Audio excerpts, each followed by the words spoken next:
this channel again. It's Monday. Well, it just turned Tuesday, but I don't know. I think I started the live stream at just the right time. Maybe not. Anyway, sorry it's so late again. I meant to do this earlier, but I took a nap and woke up. And I thought it was like really late. I thought it was like the morning. And I was like, shit. But I woke up and now it's like it's time to animate. So, how's everybody doing?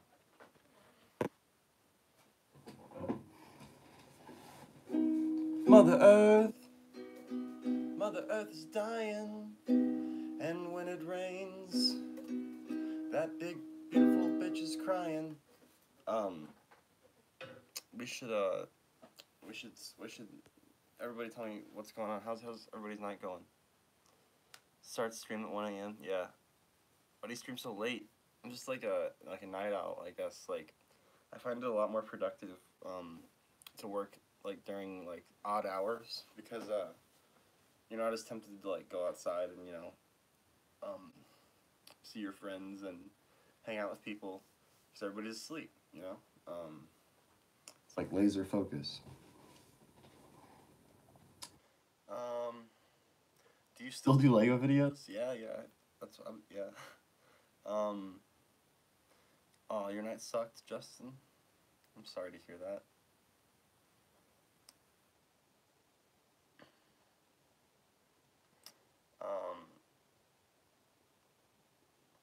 Sweet. Good to see a lot of you guys back.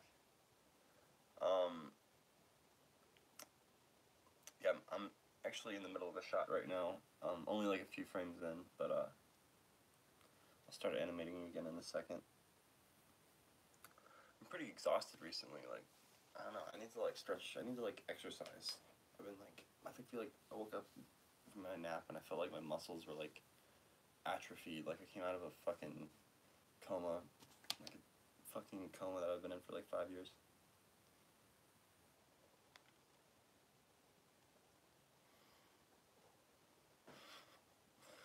People are saying I look like Tom Cruise haircut or like Han Solo.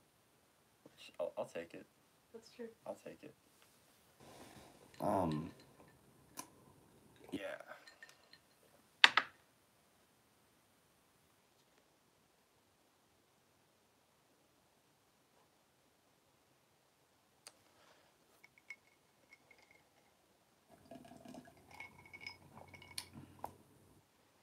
When is Lego Batman Part 4 expected to drop? As soon as I get it done, really. I've been working on it like every day for the past like month or so. And there's like a lot that's going on. There's a lot that happens, lots of visual effects. Like for example, like this one shot. Zach animated this shot like over, I think like a year ago, almost exactly to this date, a year ago he animated this, and you can see it's a long shot. Each one of these is a new frame. It's a very long shot, and every shot has like some tack in it. See?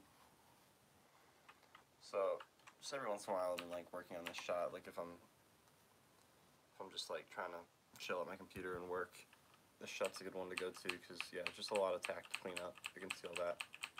But this is like what I have left. Like all the other frames have been cleaned. So a lot of times people ask me how I make the characters stand on flat surfaces, and that's pretty much it. You just have to go through and Photoshop everything out. So you can go back through here, see these are the clean frames. I've gone and cleaned them up digitally. If you zoom in really far, you can tell. But it's just kind of like replicating what would have been there. I'll show you like, I'm gonna turn it on and off.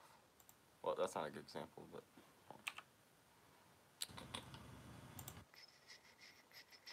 yeah, like this is probably a good example. See, tack, then no tack. You gotta remove like the reflections too. So doing that for every frame takes a while. That's like that kind of stuff you don't even notice. That takes the longest time, I feel like. Nostalgia.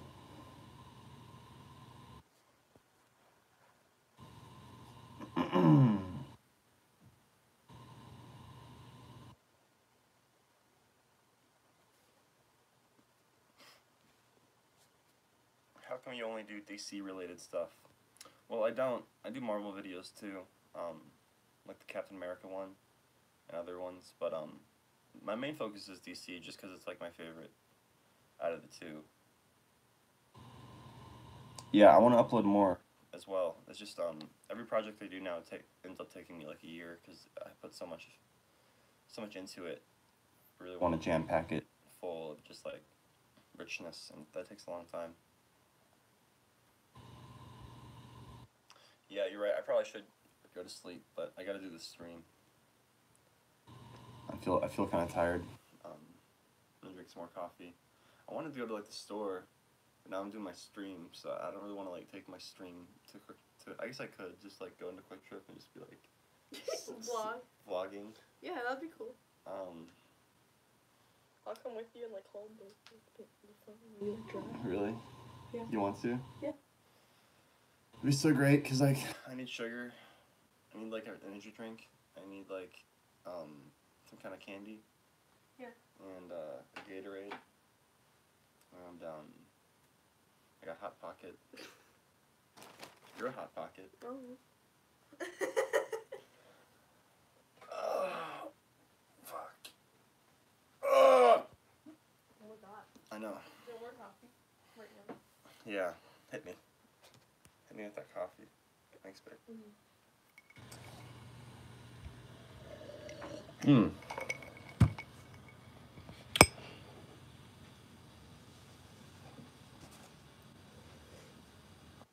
Yeah, Mason and I are still friends. Okay. Hi, Janie. Hello. Alright. Yeah, I'm still friends with Mason. Will you make Batman videos? Yeah, I'm working on one right now.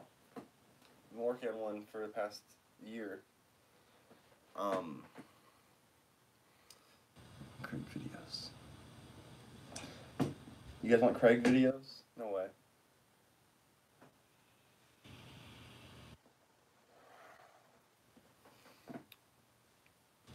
You guys think I should go to Quick Trip and get snacks?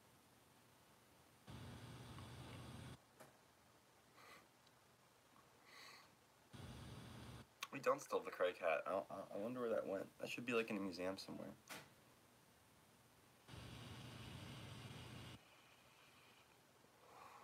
We're also working on Zombie Movie 3, as Chris says. That's a big reason why this video hasn't come out yet. Is just because a lot of my focus and attention was going into shooting ZU3 over the past summer. And we shot about half of it. I've said this before, but just so people know, I'll just continue to repeat myself. I am working on a Lego Batman video. I am working on ZU3. You can always check my channel, like in my About section on the main channel. I have a kind of a list of videos I'm working on and like how far they've come, how much is completed.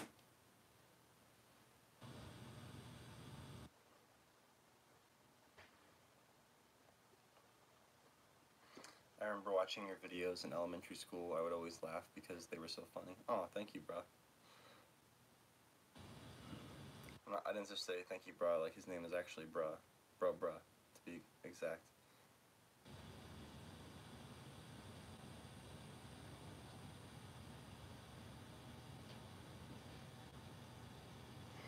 I know, I'm excited too.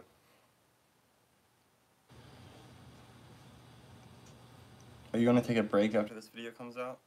Yeah, I'll probably take like a week off or something, and then I'll start again on production. I want to finish this ASAP, just so, you know, by the time summer rolls around, or spring, we can, you know, continue to shoot Zombie Universe 3.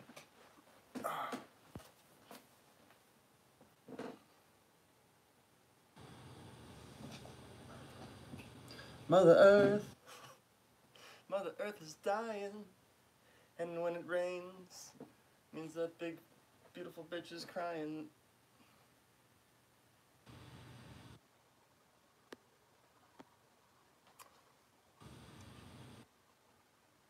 What will happen to the Batcave set when you finished? Well, I'm gonna try to clean it up. As you can see right now, it's like, I actually added this new wall. It's kind of because you can see the camera is right there, and we're shooting a shot of her, and this is the first time you kind of really see this side of the cave, so I kind of had to improvise and just create this new section, this new wall. But yeah, it's so blurred out, you can't even really see it. It's just there, you know. That's the shot. That's, you know, like 5 frames in or something. Yeah.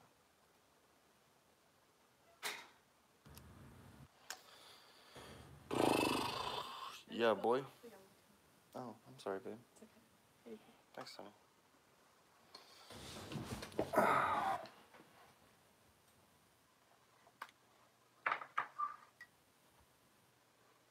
Yeah, I'm gonna drink this coffee and then we're gonna go to the store.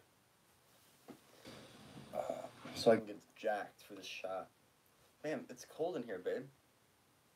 You ever feel like it's cold in here? Like freezing? No, it was like really hot, so I turned off the heater. Jeez. It's like icicles. It's alright, I'll just like bundle up. There's the inside. Oh, that's okay. Thanks, babe.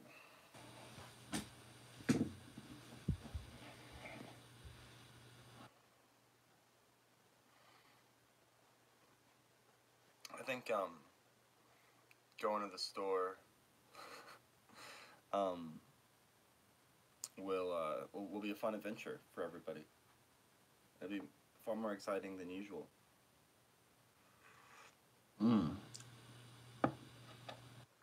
Teen Titans video, I was gonna do one of those like a couple of years ago, but I made like a vlog about it because I was like in pre-production, but I never made it because like the script just wasn't funny. Like I was putting together the audio and I just wasn't like into it. So I just like started to do other projects. Here we are. Now I'm gonna turn 25 this year.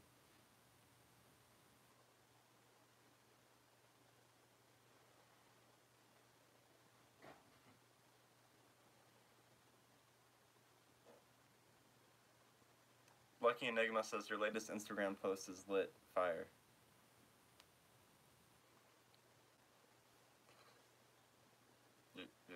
You are correct. Wow, 42 viewers. That's quite a bit at midnight. Welcome everybody. We'll be here for a little while, at least 3 hours. Does YouTube monetization still give you enough support to make your videos, or is this a hobby now? No, most of my income comes from the duck song still, so it's enough to get by, which I'm really grateful for. I wasn't really affected too much. I mean, I'm definitely making less than I was, but I wasn't like crippled by the adpocalypse or anything.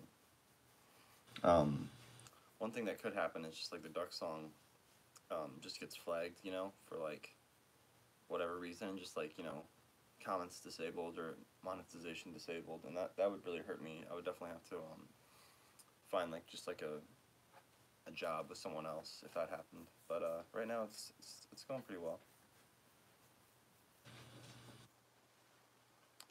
Do the Santa voice.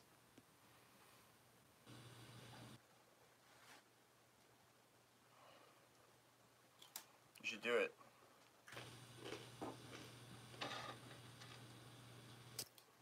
Someone said I look like a school shooter. Oh my god. I'm way too old to be a school shooter. You could be like a college shooter. Yeah, I could be a college shooter. Like a senior in college. Yeah. Thanks, man.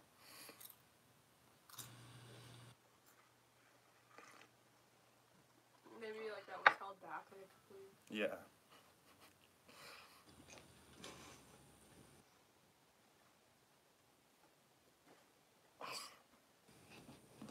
These guys are ridiculous. Everybody's always trying to get me to say the N-word. I'm not gonna do it. That's a fake. I'm not giving in to the peer pressure.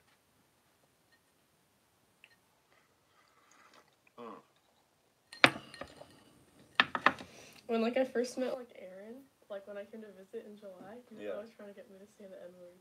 He was? Yeah. What a weirdo. He'd like also like he would say it, like he'd be like say like you know, he would just say like the whole word, I'd be like, what the fuck, Aaron? No. Like. That's so ridiculous. Yeah. Aaron's such a fucking card. And I remember like Leah was right there one time when I was like, no, and she was like, yeah, don't listen to him, Melissa. Who? Leah. Oh yeah. I was like, yeah, I wasn't going to. That's awful. Is your dad gonna watch 21 Jump Street? You think he'd enjoy that? I don't know. I just thought you'd think it was like fun. Mhm. He was taking it like really seriously though. Like I was just like, Dad, just like a movie, like just funny.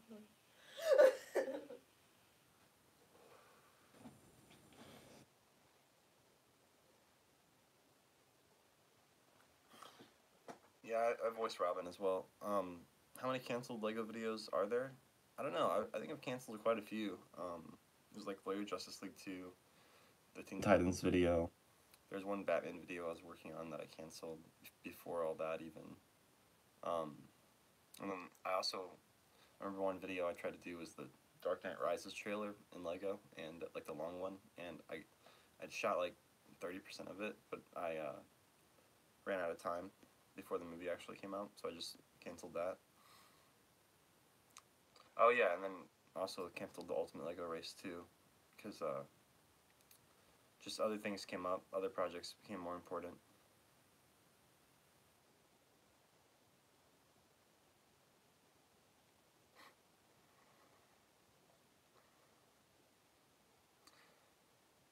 Someone wants me to do the Robin voice.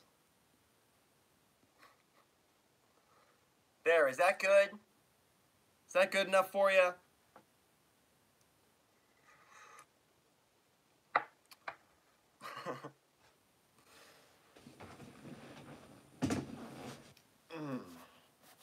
I love doing voices. Oh yeah. The Superman voice. Ha ha! I love doing the Superman voice.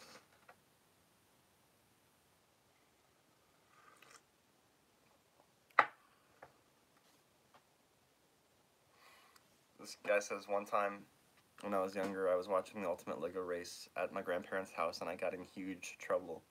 Huge trouble. Oh no. I'm so sorry.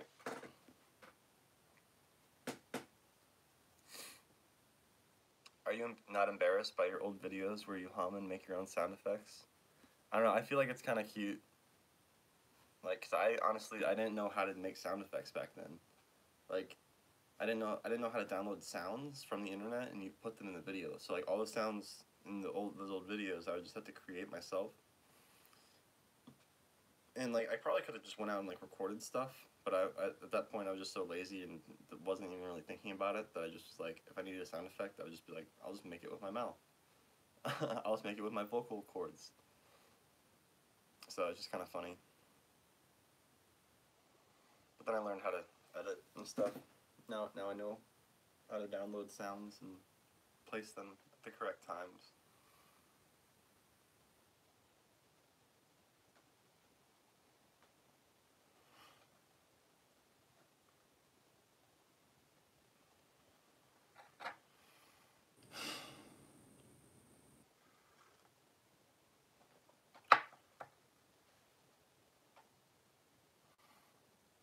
My mom took my phone for 3 months for watching Lego Batman, but it was worth it. Oh no. I'm always getting people in trouble. My job. Come on guys, just because Forrest is a Lego Tarantino doesn't mean he'll say the N-word. Yeah, Spike Lee will hunt me down. I can't say that.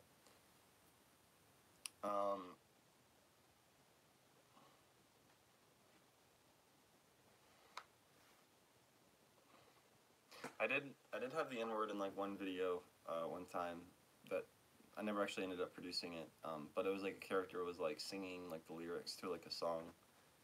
I feel like in that instance it's okay if you're just like singing the lyrics, but other instances it's probably best to just leave it be.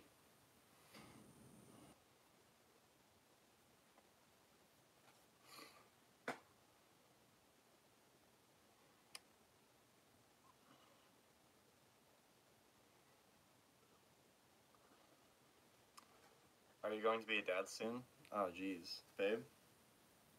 That's like a really personal question. It's a really personal question. I hope so. Hope not too far out.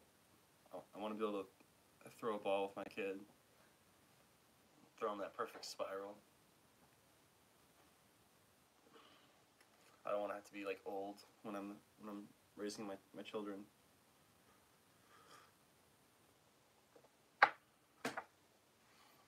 Yeah, Target is the best place ever. I agree. I'm gonna teach my son how to animate, and if he doesn't want to animate, then I'm gonna be really disappointed in him. Oh my god. It's gonna be like a whole thing. No, I'll support whatever passions they develop.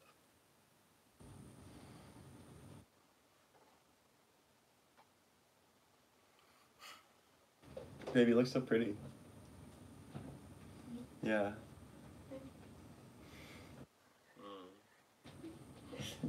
You're really handsome. Look at this handsome dude. Who's Robert Mitchum?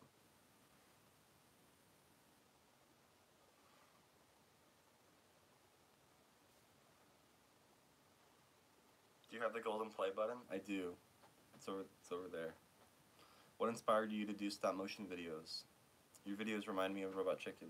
Yeah, Robot Chicken and South Park were like the two biggest inspirations, I would say, to like start doing my own stuff and like my kind of form of comedy. 57 viewers, wow, that's quite a lot. I guess when I like engage with the audience, there's like more viewers usually.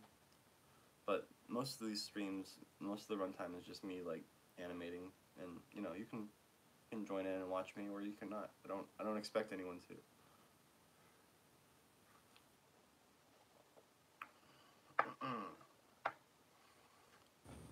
I thought the Lego Batman movie was really good. I thought they did a really good job on it.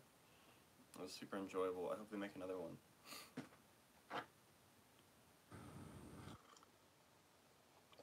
Please enable donations.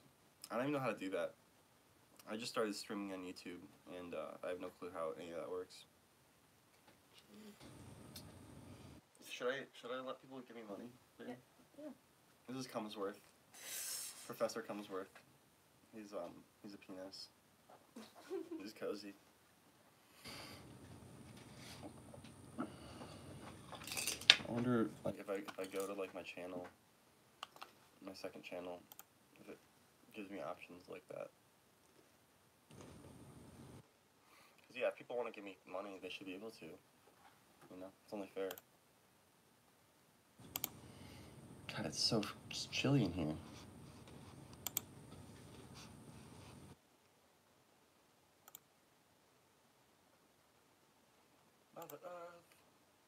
Mother Earth is dying.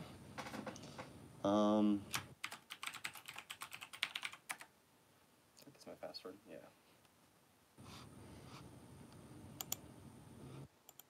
Oh my god. Nice.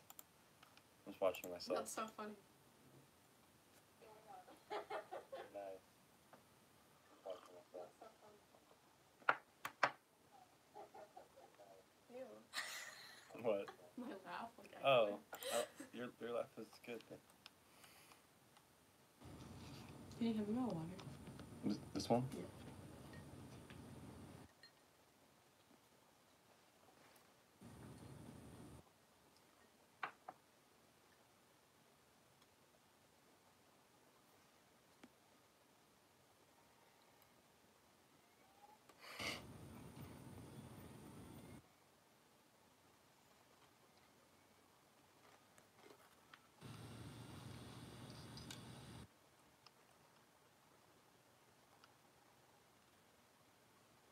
I don't know, I'm excited for that Walking Phoenix Joker. It looks pretty lit. But it could be really bad too, so it's kind of, we'll see how it goes.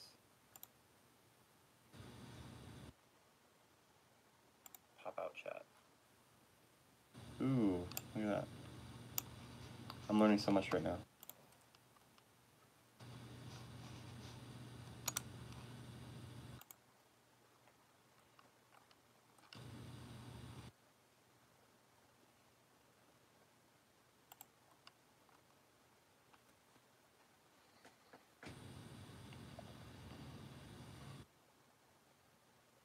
Thank you guys. Oh, you guys are so nice to me. I listen to a lot of music, but I can't play any here, unfortunately, because I'll get copyright struck.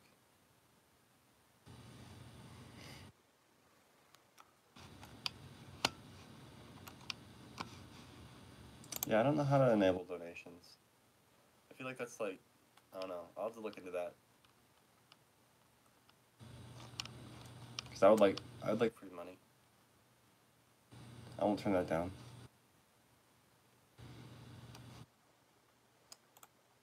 I've thought about starting a Patreon in the past, but it's like, I just post so irregularly that I couldn't really justify charging people. I could charge by upload, I guess, but I just haven't done it yet.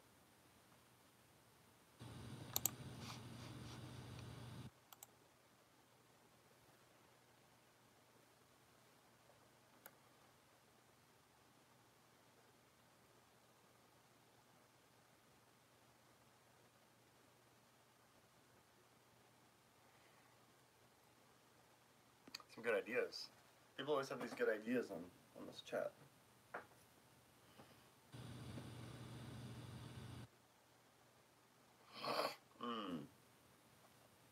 Well, why'd you bring the comes with? I don't know. He's I was cozy. just holding him. That's a good idea.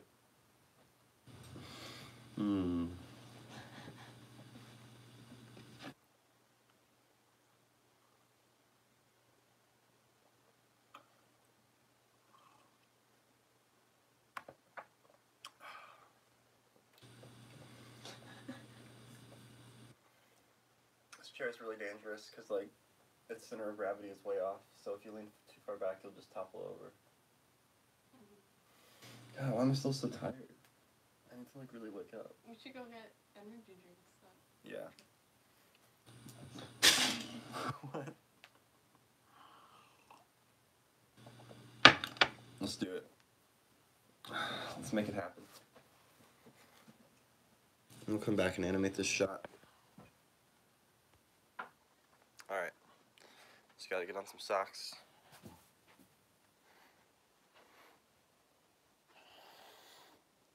Oh yeah, socks are over this direction.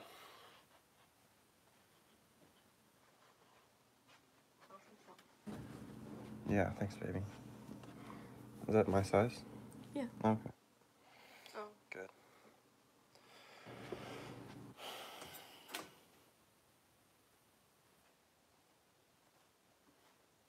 It's the bear lamp.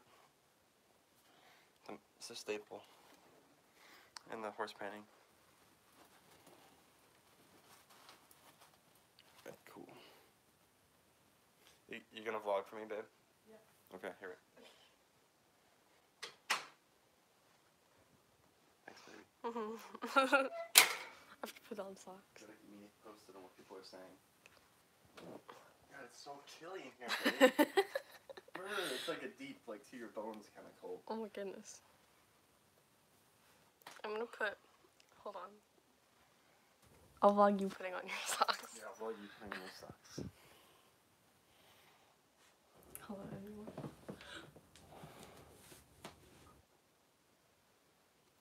Yeah, babe. Alright. Bye, Ford. I love you much, buddy. Put on some shoes. How do you check the chat?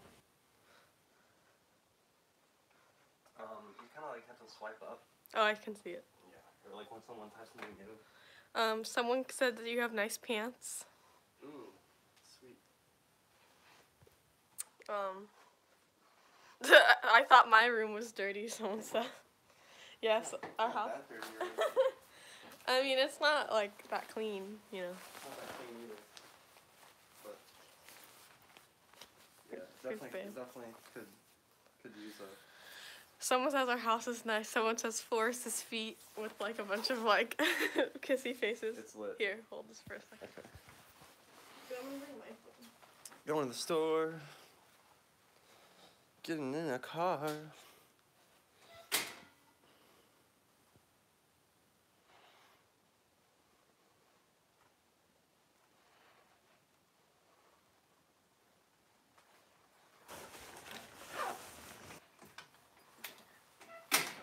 Alright, yeah.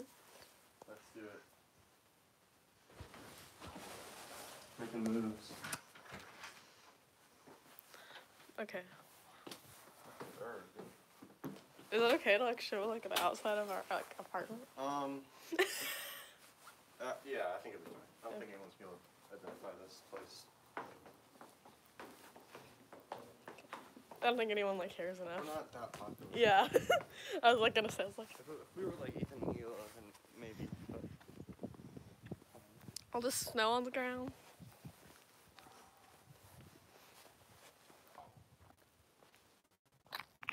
careful, don't slip. Is it working? Oh yeah, it's working. Just had to turn off Wi-Fi. Going mobile. Going road. Ooh, look at all these icicles, babe.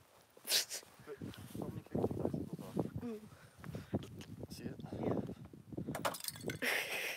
Yeah, boy. Lit. It's so cold. What state is that? We're in Missouri. Sunshine State. Look at all this ice. The Show Me State. Oh, look at all this ice right here. Gosh. Ah. Oh, fuck, it's cold, dude. Alright. You gonna pop out with me, babe? Get the action shot? Mm-hmm.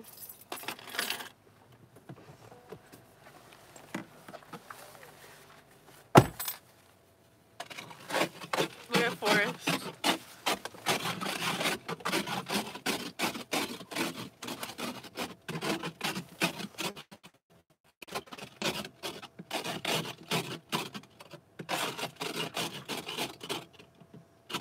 What a good man.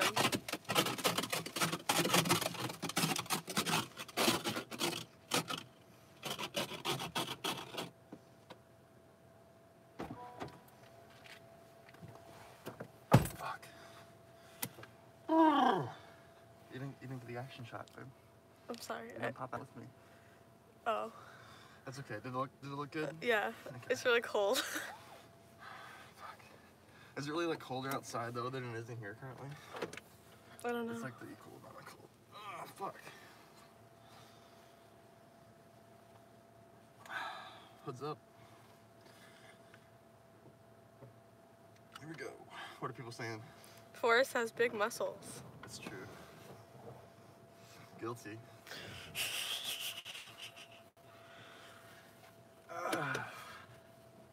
Hit the gym pretty much 6-7 times a day. Pump that iron. Yeah, someone says they're going to Missouri next week and like seeing all this ice doesn't make them want to go. Yeah, it's really cold here. It's burr here. That's pretty burr. Oh my god. Yeah.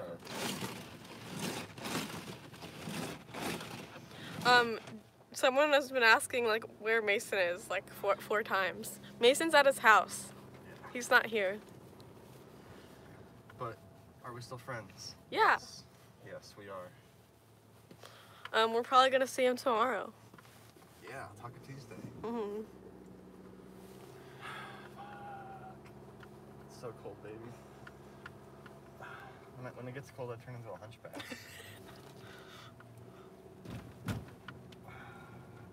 to keep all my warmth in.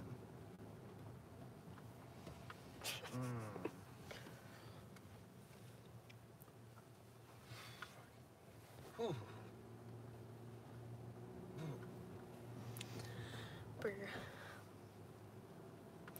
What's your next project after Zombie Universe 3, babe? I don't know. I haven't really thought that far ahead. Probably like Star Wars. Oh yeah, I want to do a Lego Star Wars video. Very sweet. Fuck, it's cold. Brr.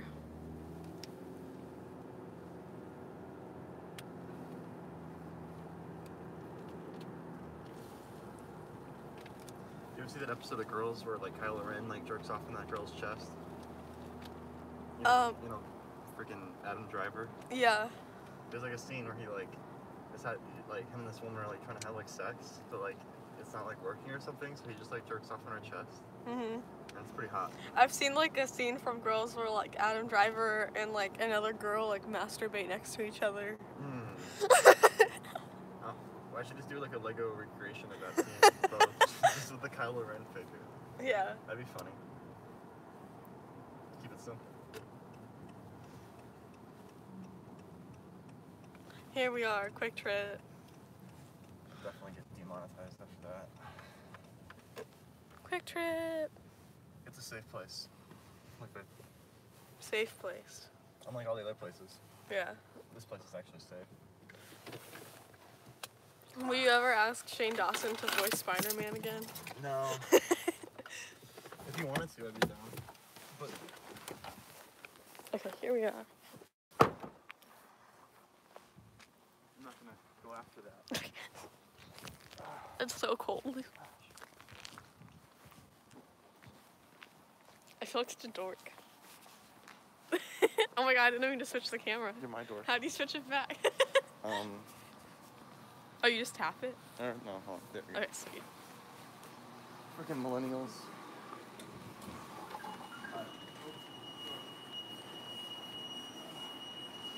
It's so nice in here. Yeah, it's so warm. You really live in. Ooh, ice cream. Yes, I'm so glad we came here. This is like so exciting for a live stream. So many options.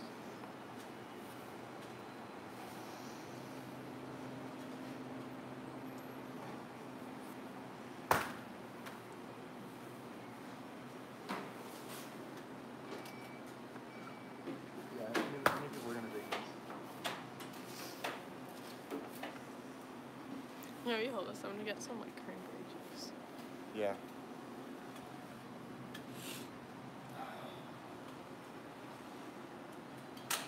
There we go. Gotta hold the phone and all this stuff at the same time.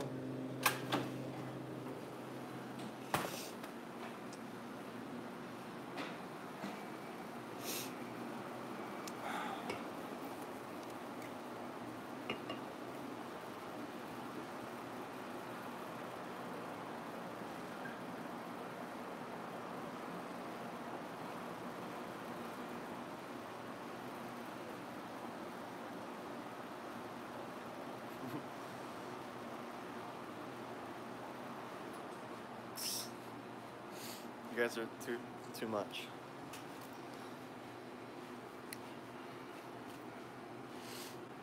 What else did I say I wanted? Forgot.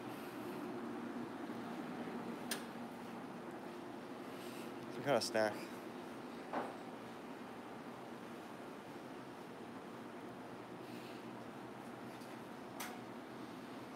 Honey sriracha.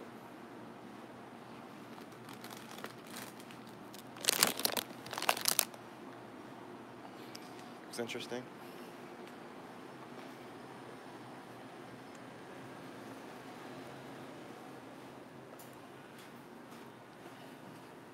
Good job, babe. What did you get?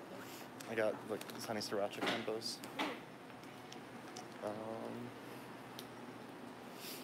That's pretty much it.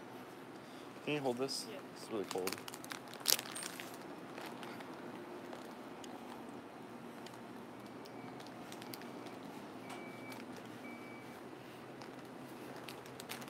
Get another rock star for the road.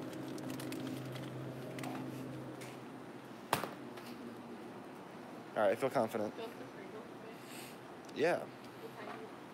The original. Yeah. Good thinking, babe. You're so wise.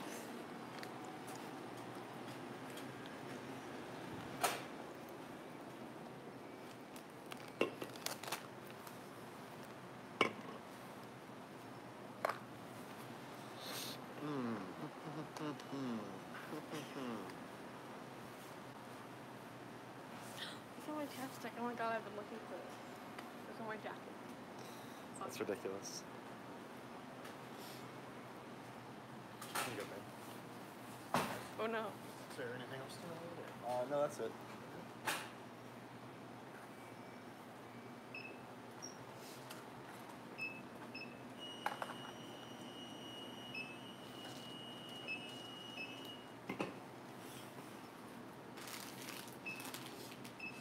1622. So further. Do you want a bag? Or? Yeah, that'd be good.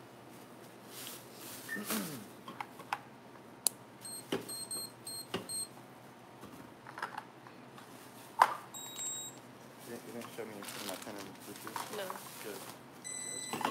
Thanks.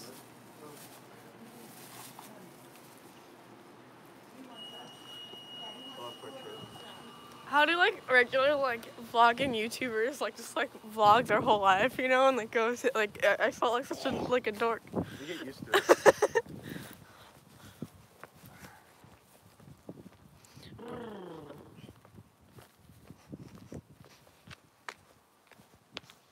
Brr.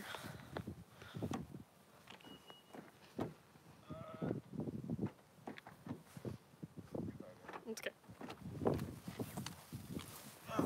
Our car's really dirty too. Everyone, we're just being exposed for how like gross we are. Well, we gotta change our ways.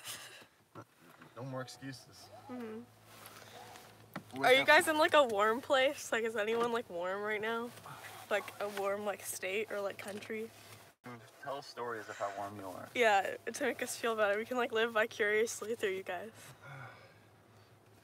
I want to be like hot right now. I want the air to be like suffocatingly hot. Oh, someone's in Georgia. That sounds so nice. Made. Arizona.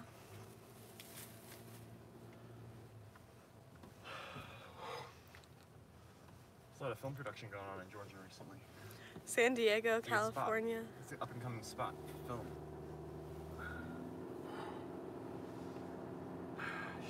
It's 63 degrees in Arizona right now. I'm like jealous. It's better than here. Still not warm enough though.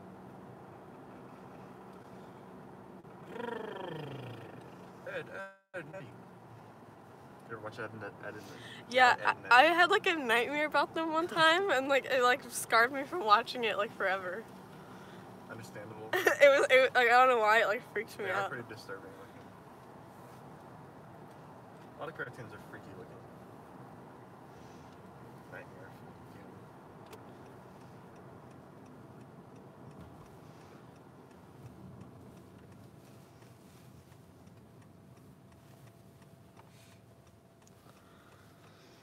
Oh my god, it's 9 degrees in Chicago right now. I'm so sorry.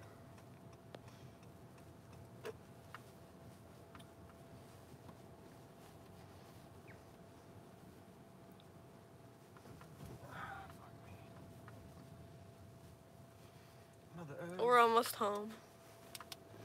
Yeah, we're getting close.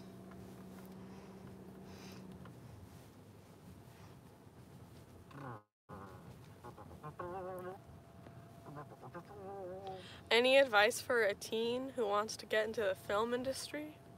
Here's what you gotta do. You gotta make a good film. You gotta show it to people. They have to see it, and they have to like it, and then they'll give you a job. Sweet.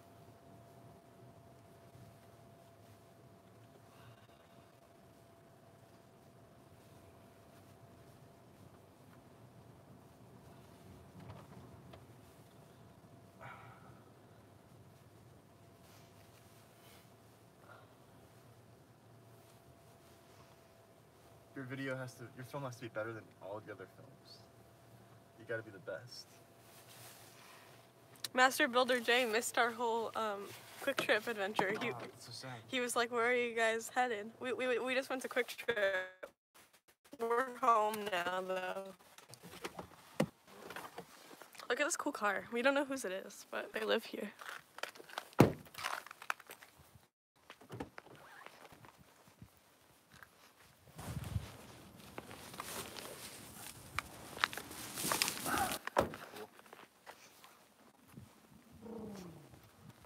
Look, I still have a bunch of singles in my pocket from the strip club. Sweet.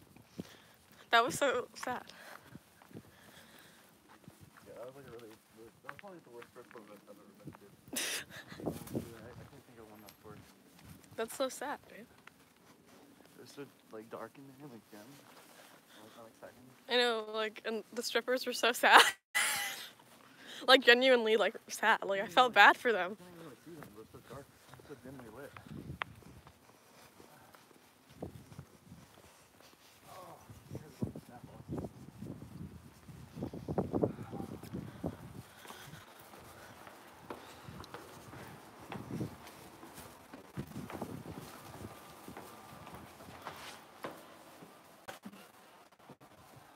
Alrighty, we're home. Faster. We tried to go to the strip club, but we got because I'm too young to be there, I guess. Well, I thought it was an 18 plus, but all the 18 plus ones closed down apparently. Maybe they made a new law. I don't know. It's lame. We can save these for when I'm 21. Yeah, we'll save them for when you turn 21. Here, babe, do you want this? Yeah. Thanks, baby.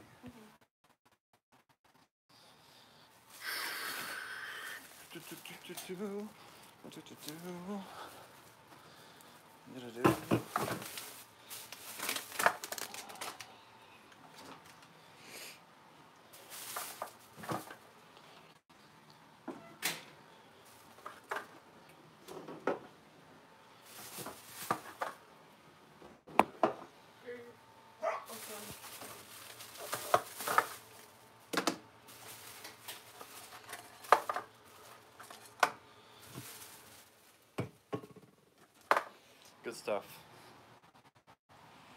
Hey, Ford.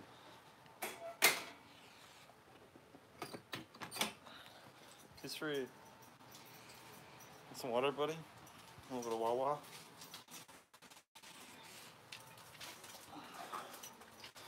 My dog is such a...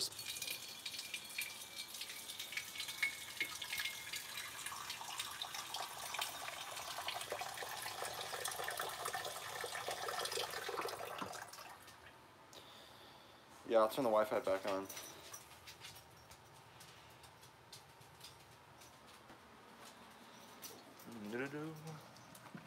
Ford has a condition where he has to drink an excessive amount of water. He's an old dog.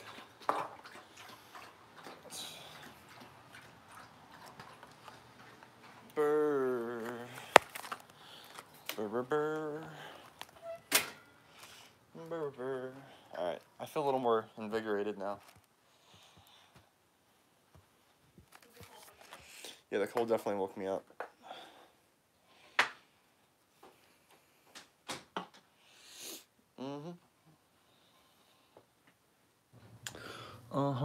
This my shit.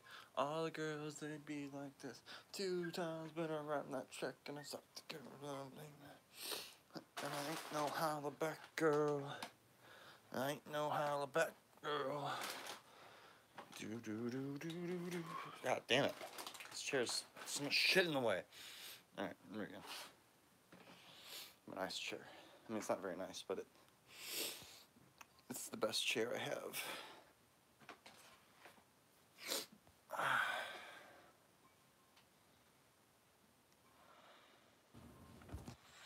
Alright, cool.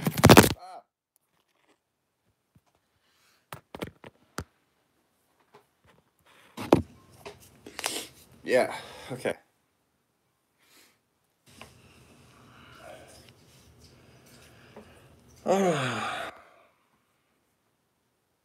Yeah, I'll check out your animation. You should tweet it to me. No, Shane Dawson will not be returning as Spider-Man. I'm so sorry to disappoint everybody.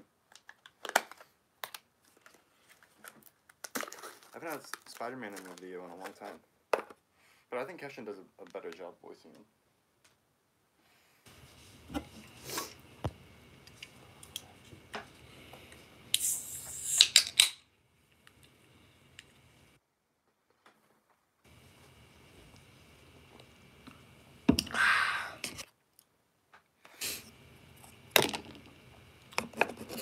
Who's James Charles?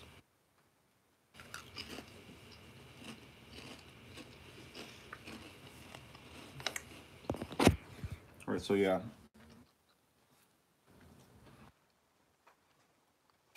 gonna get started animating. On this set, we got this little kind of area where I can go in and move her. But yeah, this is the shot so far.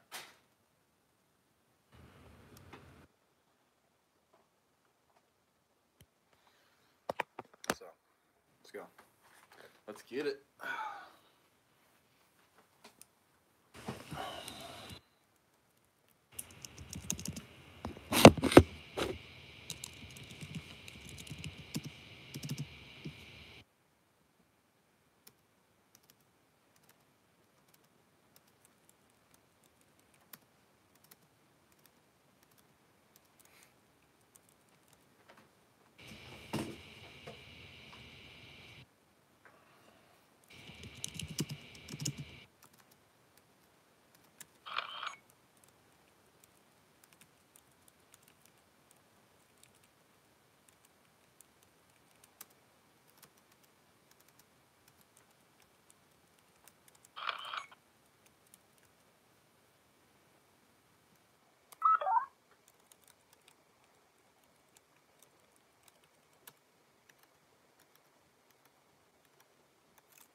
trying not to get Pringles on here.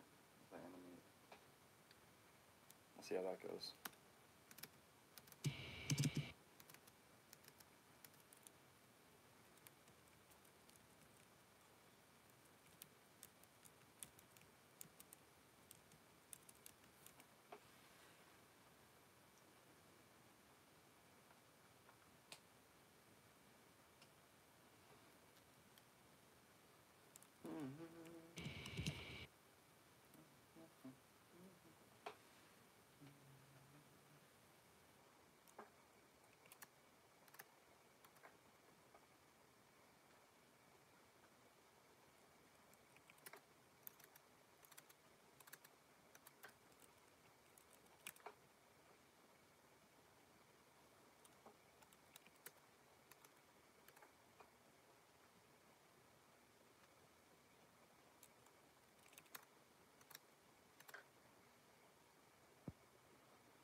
This my shit.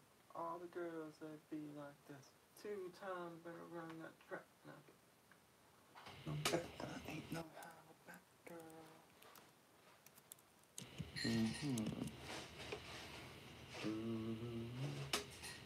That's my shit. B is bananas. B-A-N-A-N-A-S. It's bananas.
Pretty good.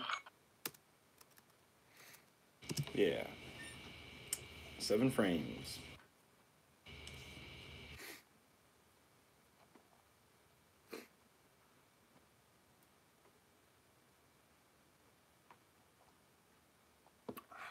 Ooh, Logan Paul to voice Aquaman in my video? Babe, you have to. I have to get him. You got it. Yeah. I gotta snag him. It's a great idea.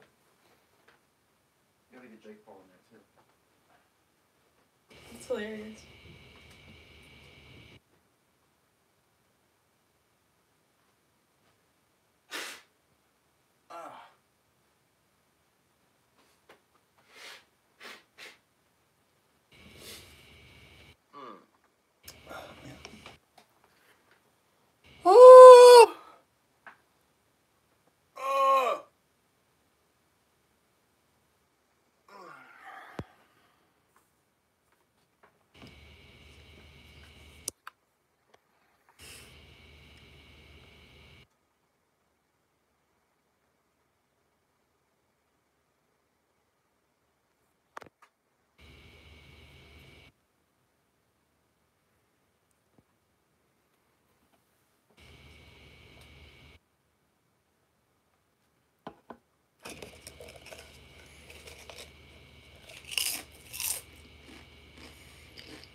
listen to some Weekly Planet.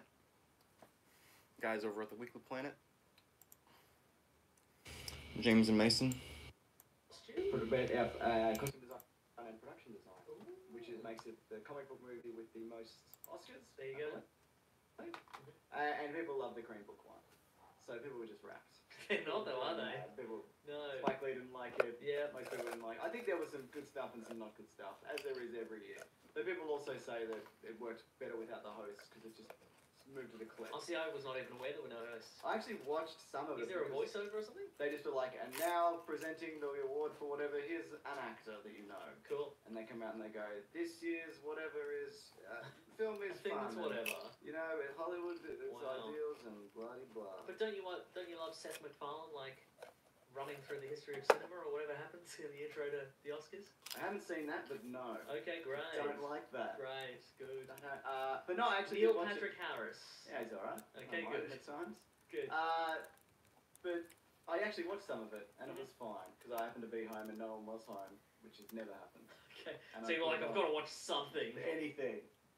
Yeah. I'm going to watch a live thing, and I won't be interrupted for a change.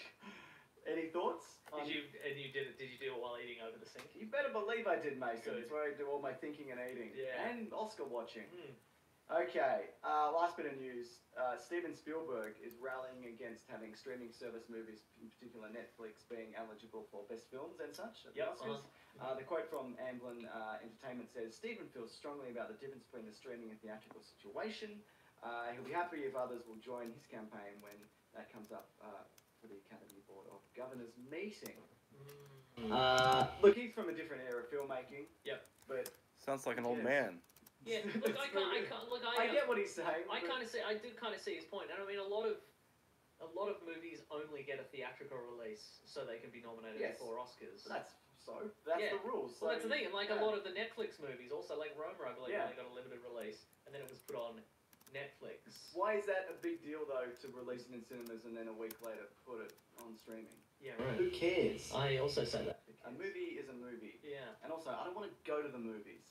I want to watch movies at home. Yeah. You know, last time I went to the movies, Mason, Oh yeah. there was two old women in my seat, both of them piled on top of each other. Hell. And they were sitting there, and I'm like, excuse, as it always does. It seems to happen every time. Yeah, now. right. Every time it's happened, I've got a new boring story about it. I'm ready. But Does this end? See, that's the thing. One of these days, it's going to end differently. it really is. This one didn't though. Okay. But I go. And they beat me up. They pummeled me. I've got a shattered hand. Ooh. But I go, excuse me, you're in my seat, and I show them the ticket. They're like, oh, sorry, we just don't know where to sit.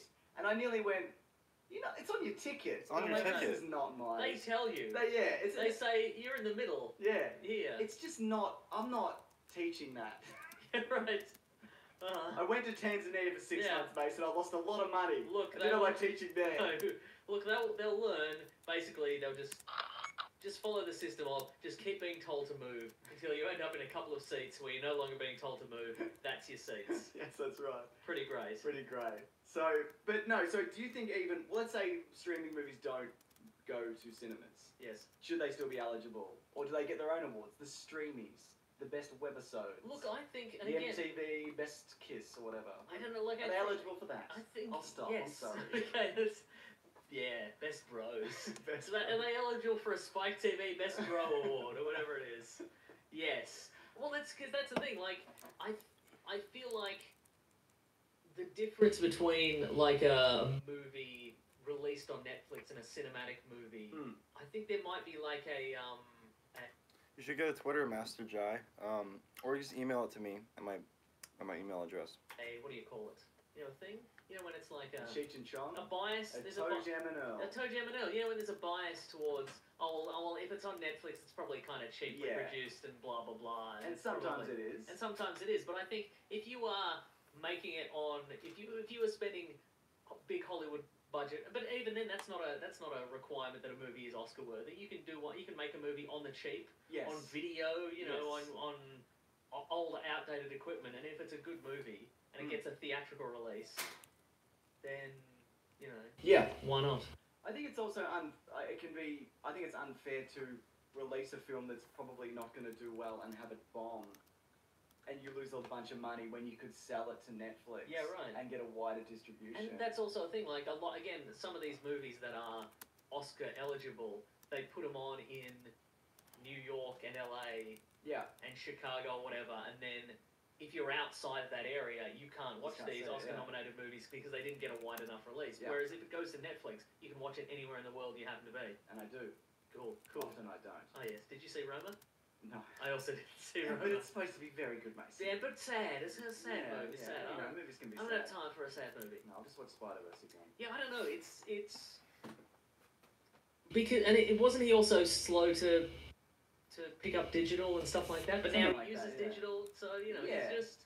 I think he might change his tune. And there's also no doubt his track record and his contributions to cinema, and he's done a lot of charitable stuff, probably. Yeah. I don't know that for a fact, but I'm sure he probably has. Yeah. He's always wearing a hat. He's wearing a baseball hat, yeah. And that I like. I think also like I think a lot of this has to do with that feeling of that at the movies, like the feeling of being at the movies and it's an event and it's a special thing. Sure, yeah. And I think a lot of maybe the bias against Netflix nominations for Oscars is just like, well, you can't go to the cinemas and, you know, sit down with your friends and what have you and all that, but get a popcorn and a choc top. And a pizza, if you're you. Yeah, that's right. Yeah, nice. Get pizza for the whole crowd. Yeah, but I just think there's different platforms. And obviously if it's a movie that goes to YouTube and it's broken up into 7 parts or whatever, maybe that's where you draw the line or whatever. Right, but if it's a film, I don't see the problem. I know I said I don't care, but I guess I do. What do I? Yeah, I mean, I guess it's just an issue of finding the line by which it is considered a proper movie. Yeah. Or like, because again, like you can make a cheap movie and it screens on 2 screens and then it wins an Oscar. Yeah. Because it's just the quality of the filmmaking is high. The artist probably. Probably the artist. Probably. Probably Life is Beautiful. Probably. Probably that one. Something black and white and sad. Roma. Probably. Probably. You know? I get it. I just don't know. Yeah. I agree with you. Although I did read, because all this came up, I read some various tweets and articles about how apparently because Netflix had this sort of, you know, because, you know, there are a lot of Netflix original series, you know, and they've kind of got a lock on this kind of industry, you know, streaming direct to people's homes that are, like, they don't pay very well. Like, they don't pay actors in shows very well and stuff like that. Okay. I'm sure, like, I know syndicated stuff can generally do pretty well, but I didn't know that. Yeah. But more in the sense of, I think there was an actor saying that she was on a Netflix series, and you know she was 5th on the call sheet, so she's like the 5th most important character. Yeah. And she was being paid like $980 an episode or something like really? that. Whereas I don't know, I'll have to look it up, but you know, in the position she'd be in if she was on like an NBC sitcom, she'd be being paid like $30,000 an episode. There's a standard rate. There's like you negotiate a certain rate, but on this she was being paid like actor scale. Yeah. Even though they're making a lot of money off this sort of stuff. That, So she's like, okay, well I get paid $980, and after I give, you know, after taxes and after I give a cut to my agent or my manager, I'm making like $200 a week. Yeah. To be the 5th person on a TV series. On a show that everybody's saying. Yeah, exactly. Okay. So this is a Slash film article about. Okay. It says Netflix. Streaming services are destroying Hollywood's middle class. So like. Now that they're doing like 13 episodes of a show instead of like 22 episodes, you know, writers aren't getting paid as much money. But there's an actor named Alison Becker who was on Parks and Rec. She was Shauna Malwae-Tweep, who was the I know her. Yeah, she was the TV host. Yeah. When she was on Parks and Rec, because she was a guest star, she got like somewhere between $3,000 and $4,000 a week. Sure. She started at $3,000, which is the guild minimum. Yeah. And she wasn't a major role. So yeah. So on Netflix, she worked 2 days a week on a show. Lucifer? Yes. I don't know. No, I think it was Lucifer. So she got paid a daily rate instead of a weekly one. She was never made a series regular despite being number 5 on the call sheet. Actors who are regular members of the cast are paid their rate. If I was on a network show like Community, I would have been paid as a series regular. But they didn't make me a series regular. They made me a recurring guest star and paid me a daily rate. So she was making $980 a week at Netflix. Boo. That's not very good. Yeah. Huh. I know. who tweets says, I realise this isn't a smart business move to say publicly, but I'll take the risk because it needs to be said. I'm grateful for work, but Netflix, you really have to start paying your actors better work. Yeah, DJ Divisions. Get Neat Video. It's a plugin for After Effects that will remove the grain. It's called Neat Video. It's like $100. It's really worth it. I found them through a Quarter Digital Video. And Jai, my email's on my YouTube channel. Wages. You have the money. Make your numbers public. Treat artists better. That's absolutely justified and fair. You're not a tiny web page, you're a massive streaming service. Some actors on Netflix shows have side jobs because they can't pay the bills even when they're on billboards. That is. Well, I say let's cancel her. Just kidding. She seems good. Sounds like a bit of a bloody whinge if you ask me, Mason. No, that's completely justified. Yeah. Okay, well, Mason, that is all the news. Whoa. And bloody hell. Feels good, doesn't it? Feels good to have news. You know what doesn't feel good, Mason? What's that? Somebody tearing through us. Oh, for what? our opinions. Oh, tearing strips off us. Because, Mason. Bloody hell. It's time for hate mail, but the hate has an 8 in it. The only segment of this show called that. Yes. But also where we read 8 bits of hate mail from the internet directed at us. Usually more me. Yeah, sure, And if you want to dig a bit deeper and find some directed at me. I think you're definitely included in here, don't Okay, worry that's about good. that. It's just because it's YouTube, you know what I mean? Yeah, YouTube's got more hate, I feel. And normally if it's, often people will just, like if you say something, they'll still come at me. Oh yeah, for sure, yeah. I know, yeah, because they can't tell, they think it's just one person talking. Yeah, exactly. You really can't tell them apart. And this week that is certainly not true. Yes! Okay, I'm ready. so this has happened over a series of years, it would seem. Oh. Someone called Scott Reacher. And it starts as regularly as anything. It's probably related to Jack Reacher. He could very well be. I think so too. I hope he's not as dangerous, Mason. You know, a man who can eat a steak and eggs and break you with one arm or whatever. That's right. He was up to. While eating the steak and eggs. Yeah. Just upending that plate of steak and eggs into this gigantic maw.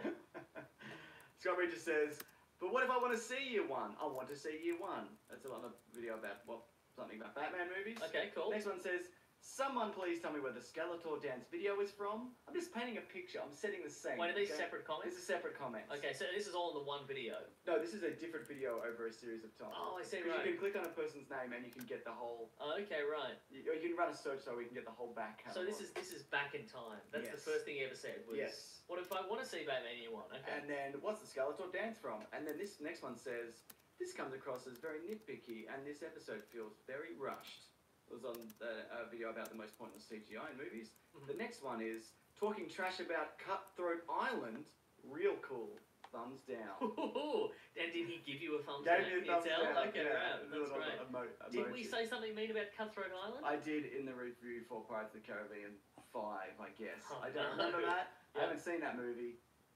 But it bombed. Spectacularly, Everybody I hated recall. it. Yeah, I remember that, yeah. Next movie, talking trash about Iron Fist. Not cool.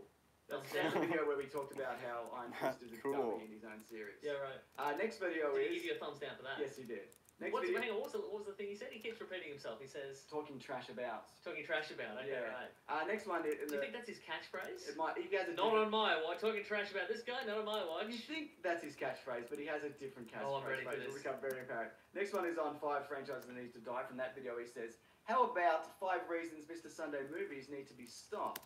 Emoji of a hand doing the stop. Yes. You know, And does he provide 5? No. Lazy. I agree. At least you're making videos. You know? I mean, you should stop. Yeah. But the fact that you continue to make them is at You least can at positive. least type them. It's not that difficult, is Yeah, it? right? Exactly. Next one, this is on the Dark Universe is Dead Yes. video. Someone who should be dead, Mr. Sunday movies. No, this one's okay. Okay. Mummy was a disappointment, but I still have hopes for other films to improve. Next video on Geostorm, where we talk about Geostorm and the death of those that type of film. Talking trash about Twister, really cool Mr. Sunday movies. Thumbs down. Next video is the one that I made about with the lightsaber, that lightsaber ad that I made for that. Oh VR yeah, thing. for like Jedi VR. Yeah. Yeah. He looks like a scumbag too. The circle is complete. What I like about that one is because, first of all, he has made an assumption there that you've read all of his comments, because he's like, looks like a scum. Like, he's not talking to anybody. He's like, looks like a scumbag too. Yeah. But here's the twist: you have now read all his I comments. I stumbled across one, and, Yeah. and often I'll be like, "What's this? Is this a tip of something?" Oh, this guy's good. Yeah. This guy is the Mr. Glass of your existence because he has planted a seed. Yeah. He's woven it through. This is like when somebody's like, if you look at all the Pixar movies, every single one it spells happy birthday. If you watch them, it's one of those things. Yeah. And then the people are like, that's amazing. It's this guy. He's just like. He's woven a little thread of discontent through all your videos. Boy, has he. This one's about a caravan Just garbage. wearing a bunch of, This guy like, complains embroidery about stuff. everything. Oh, Also, cool. it's a video of a game that That's I liked. dope. But whatever. Nice. This one is about Phone's about to blow every up. Easter egg in the Last Jedi. Mr. Sunday Movies equals scum. All capitals. Each letter has a space between it. Is it because you're not responding to any of his? I don't know. You don't know. That's right. This This might make him very happy. I hope so. Unless he doesn't listen to the podcast, which is quite Which likely. is very likely. This one is on my video Star Wars Ruined, where I just talk about it's a criticism of the last deal. It's just like going back to the dumb thing out of every Star Wars. Yeah, film, right. whatever. You can complain about anything. It's not a real video. Yeah. It's a satire. Very good. Mm. I said, Mr. Sunday Movies is ruined. Ho, ho, ho. You're Got him. lucky you didn't. You're lucky you didn't create a video called Star Wars is cancelled, because then you would have I've been been cancelled. cancelled. And you know, if somebody says you're cancelled, you're out, right? This is all the Easter eggs from Ready Player One. You missed Escape from New York. Unsubscribed. Next video. Avengers Infinity War Easter eggs. Mr. Scumbag Movies. Footloose isn't the greatest movie ever. Me. Unsubscribed. Thumbs down. Wow, he double unsubscribed I you. did. Wow. Can you tell if somebody subscribes and unsubscribes? I think you can. Because if you look into that metadata and he hasn't resubscribed and then unsubscribed again, he's a liar.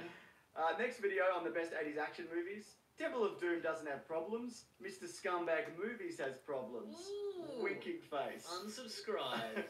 Every Deadpool Easter egg video. Okay, here's the thing, winky face. Yes. Hypothetically speaking, do you think that because sometimes, often what happens in podcasting is like, we have a bit of back and forth banter, we have a bit of fun, and I'm like, oh, you're a dickhead, and you're like, oh, no, you're a dickhead, and then somebody will come up to me and like, you guys should kill yourselves, haha, we're friends now, and you're like, that's not cool. We don't know you. We don't know you at all. Do you think that maybe that's what this is? Do you think he's like... It could very well be You that, think he's like, hey... He's building a rapport. I think maybe he's building a rapport. We have built a pretty good rapport. I This is think on so. my Deadpool 2 Easter egg video. When Mr. Scumbag Movies makes fun of Bambi, thumbs down. Ooh. Next video. Did you make fun of I Bambi? guess I did. I don't remember a lot of the stuff I say. Yeah. His mother is dead, His mother's dead, I James. know that. I've God never damn. seen it also. Wow. This is one of the video on the future of Star Wars. Boba Fett versus Maul would definitely be something worth seeing. That Next would be video. quite impressive, actually. Now that actually pretty good, because one's got a jetpack and the lasers, and the other's got a double lightsaber. That's right. They're both masters of their particular fighting styles. That would be very interesting. Agreed. You cannot argue with that. I don't. You cannot argue with whatever this guy's name is. I've already forgot. Scott Reacher. Scott Reacher. Next video on stop making Batman movies, he wrote, how about stop making YouTube videos? Is that directed at you or Yes, directed at everybody? That's me. It's How got, about- it's how got about 5 everybody? likes as well, to be fair. Yeah, so, you know. He's building. Look, he may not be building a rapport with you, but he's building a rapport with your subscribers. And you better watch out, because eventually the next one's going to be more like Mr. Dumbass Movies, and it's going to have 200,000 likes. and then they're going to be like, he's going to create a Just different. groundswell. Yeah. He's going to create a counter channel called Mr. Reacher Movies. Yes. and he's gonna take all your subscribers. He may have, the movement may have lost some momentum, because this comment, talking trash about Smallville, only has 2 thumbs up. Ooh. And every comment from here, there's 7 or so that are left, have no thumbs up. So I think he had his moment. He had his moment, window. he had his shiny moment, yeah. He didn't. Because it's all about timing, isn't Totally it? You it get is, in yeah. first, and then Yeah. people see that comment and be like, I was going to say Mr. Sunday Movies, kill yourself, but before I do that, I'm going to like this comment. Correct. In every version of Spider-Man from Spider-Verse, he wrote, it's sacrilege what he says about Spider-Man 2099. More like Mr. Scumbag Movies. Ooh. Aquaman is lame. Definitely change his channel to Mr. Scumbag Movies. People donate Clue, you misinformed twats. That's you, you're in on that Oh, one. nice, Alright. cool. Mr. If I recall, we mentioned Clue in just a I think in Bandersnatch, God. I think I said it didn't do well critically or commercially, which it didn't. great. Also, I haven't seen it. Yeah. Also, it's probably crap. Mr. Scumbag's Movies likes to talk trash about Aquaman, huh? Yeah, like Aquaman, yeah. Change of pace. Abby Arid equals scum. Ooh. Wow. Second last one. The Neo scene is badass. This is from recently we talked about the bad well, CGI. CGI. You are poorly God. misinformed, Mr. Scumbag Movies. One word. And the last This is one terrible. is from Marvel Ultimate Alliance, where we jeez. made fun of that video game. Yeah. A lot of people, by the way. That's their favourite game of all time, apparently. I stand by it. Yeah, I stand by it too. Okay, it's official time this time. Mr. Scumbag Movies, it's time to stop. It's official. It's locked in. Well, look, we had a good run, didn't we? But I guess if it's time to stop. It's over. Yeah. I love the unsubscribed. Yep. He's bailing. He's this guy's so good. I hope he continues forever. Me too. He didn't, so he's kept up until the most recent video. Yes. So there's more to That's come. the first which one I really found. appreciate. Yeah. This is good because he's got a couple of catchphrases. Yeah. Talking trash about blank. Yep. It should be. I don't think so. He's got a nickname for me. Mr. Scumbag Movies. But it's tied into my YouTube name as well. I don't know if you Yeah. noticed that. Uh-huh. It's not an accident. If somebody could knock up a Mr. Scumbag Movies t-shirt really quickly. Maybe it says how about talking trash about Mr. Scumbag Movies? I don't think so. I'd like that a lot. Me too. Alright, that's tape. And it's your face coming out of a bin. Yes. Can I have a banana peel on my head? Yes, you can. Great. Well, it's up to the artist, but I hope Sure, so. yeah. Obviously, it's creative Wow. interpretation. Yeah. That guy's probably fine, right? Yeah, I like it. Good. Yeah. And you know what it's time for then? Is it time for what we're reading? What we're gonna read. Ooh. I'm doing the thing.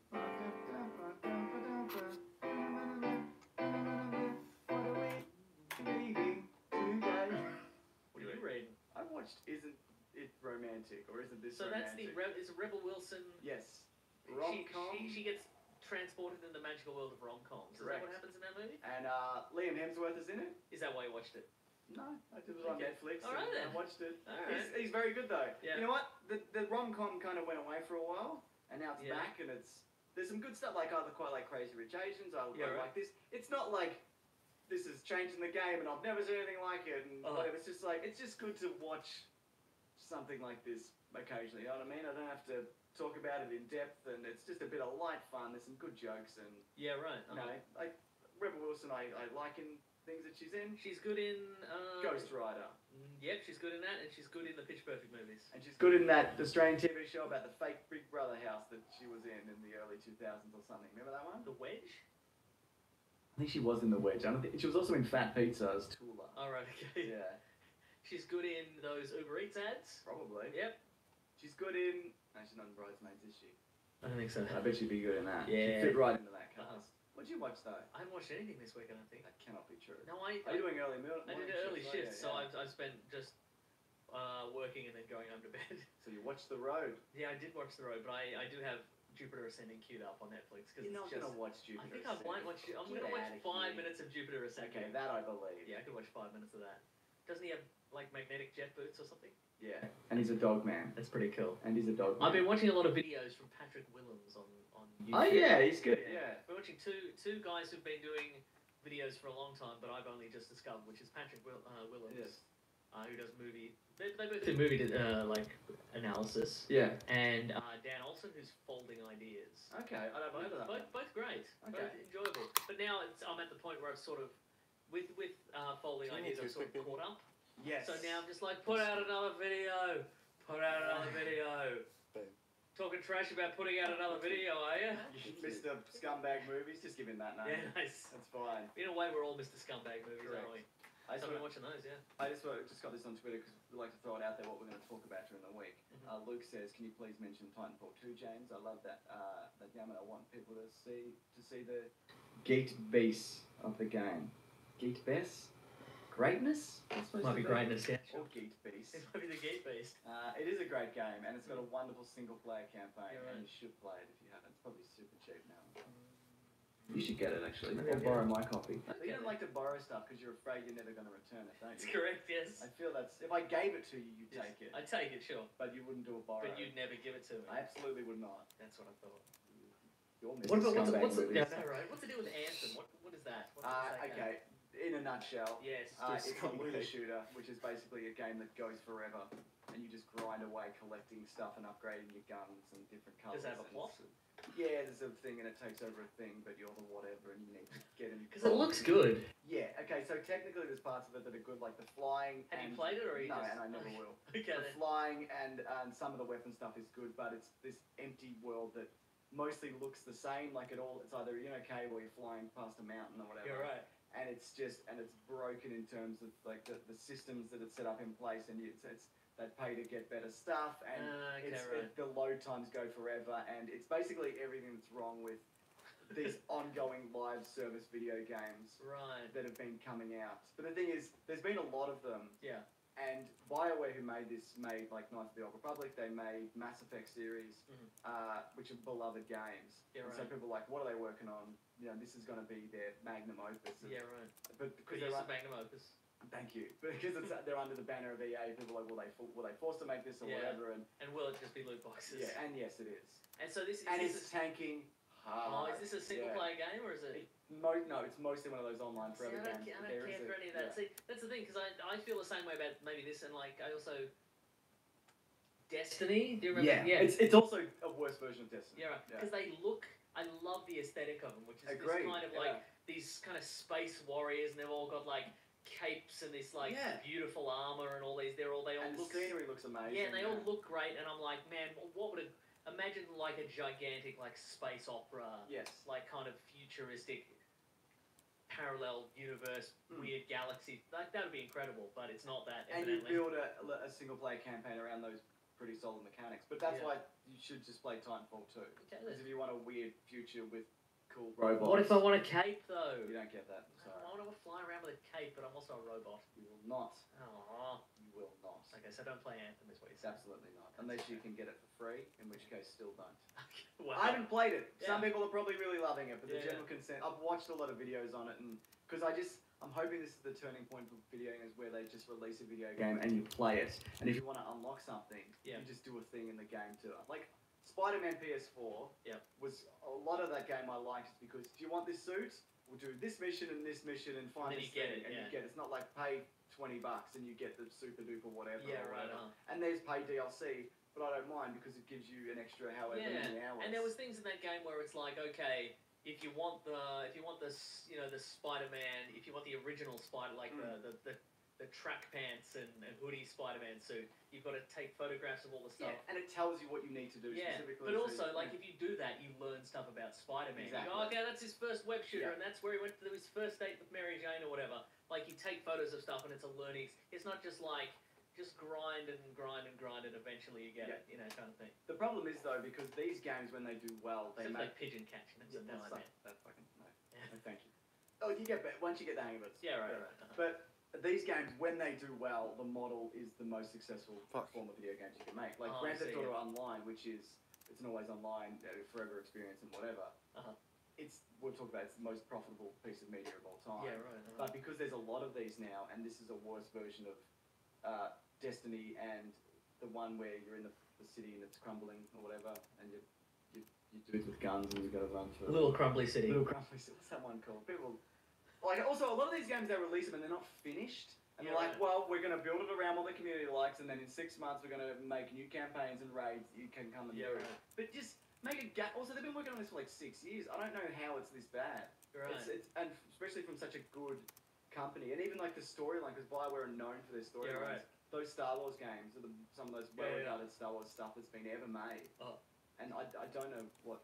Is it because a company like EA makes them overcommit? Yes. I reckon it's like, make it, remember your last game, make it 10 times as big as that, and they're like, sure thing, and they're like, but if you don't worry about it, because we can fix it afterwards. So they have a deadline, but they also have no deadline. Yes. So they can be like, yeah, we'll ship it half finished, and you can fix it later. Exactly. There's a lot of that.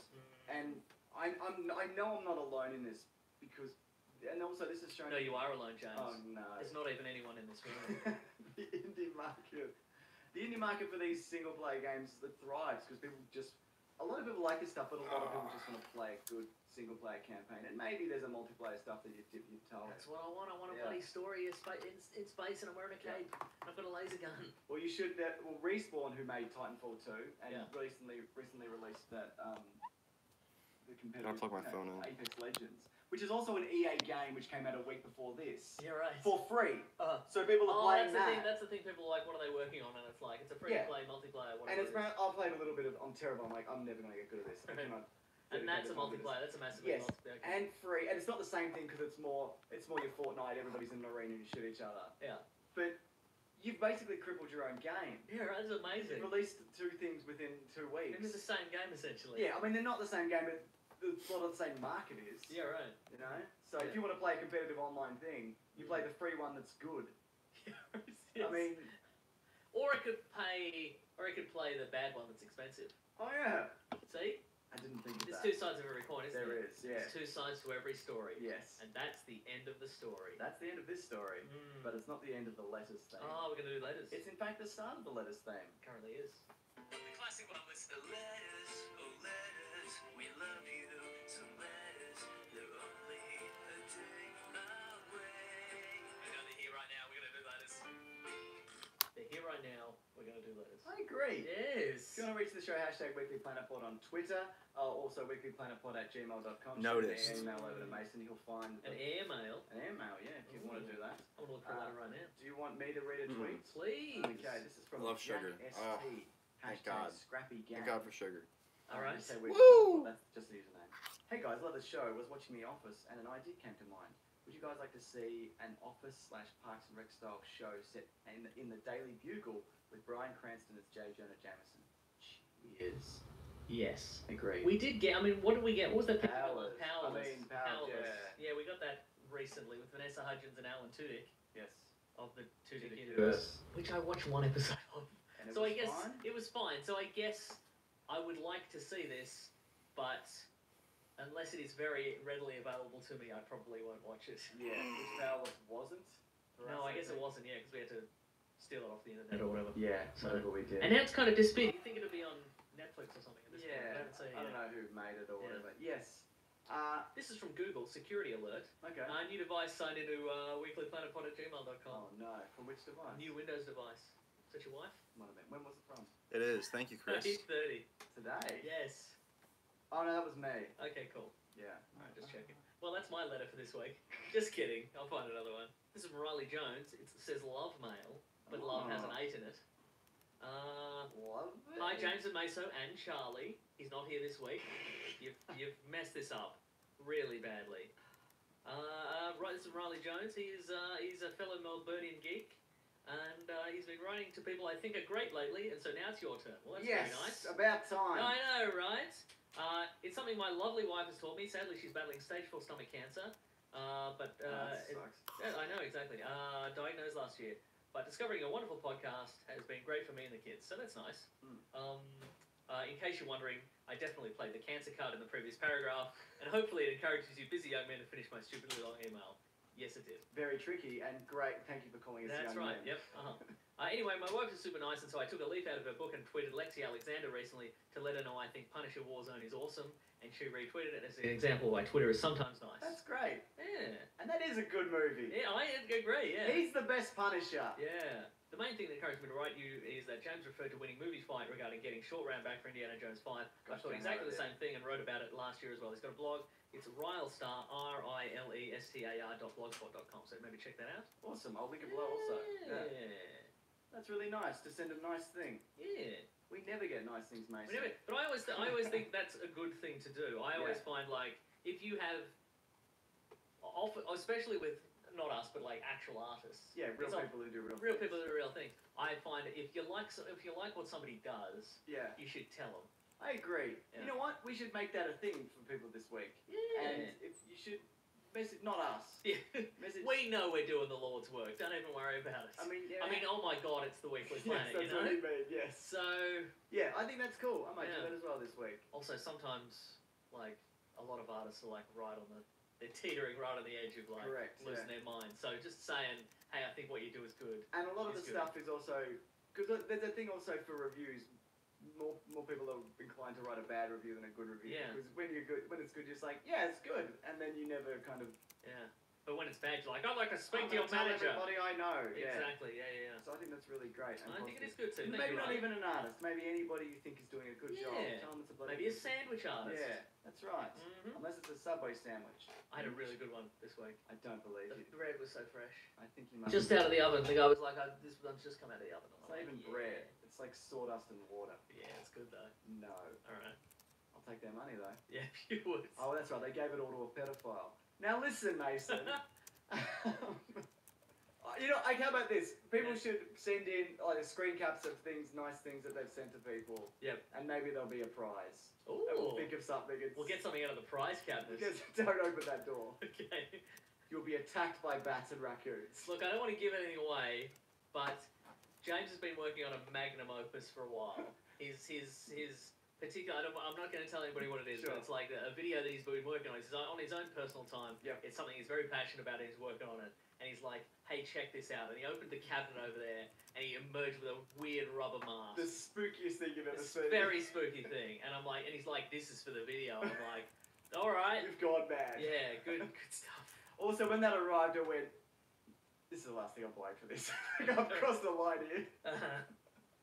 Oh, that's good stuff. Yeah. Yeah, that'd be good. I always say that. Like, because a lot of, some people put out a lot of artistic works and great Yeah. stuff and produce great things, and you'd be like, yeah, it's good work. Thank you for that. It's very nice. Yeah, that's really Here's great. another letter. It's from Scott Fleming. Do it in the Great Mates group as well. Post your responses in there. Hey, that'd be That's cool. a good place to maybe get a thread going. Yeah. This is unrelated to anything except Sure. maybe Russian Doll, which is a recursive time loop movie. Yes. This is from Scott Fleming, Groundhog Day fan theory. Oh, I just yeah. thought it was interesting.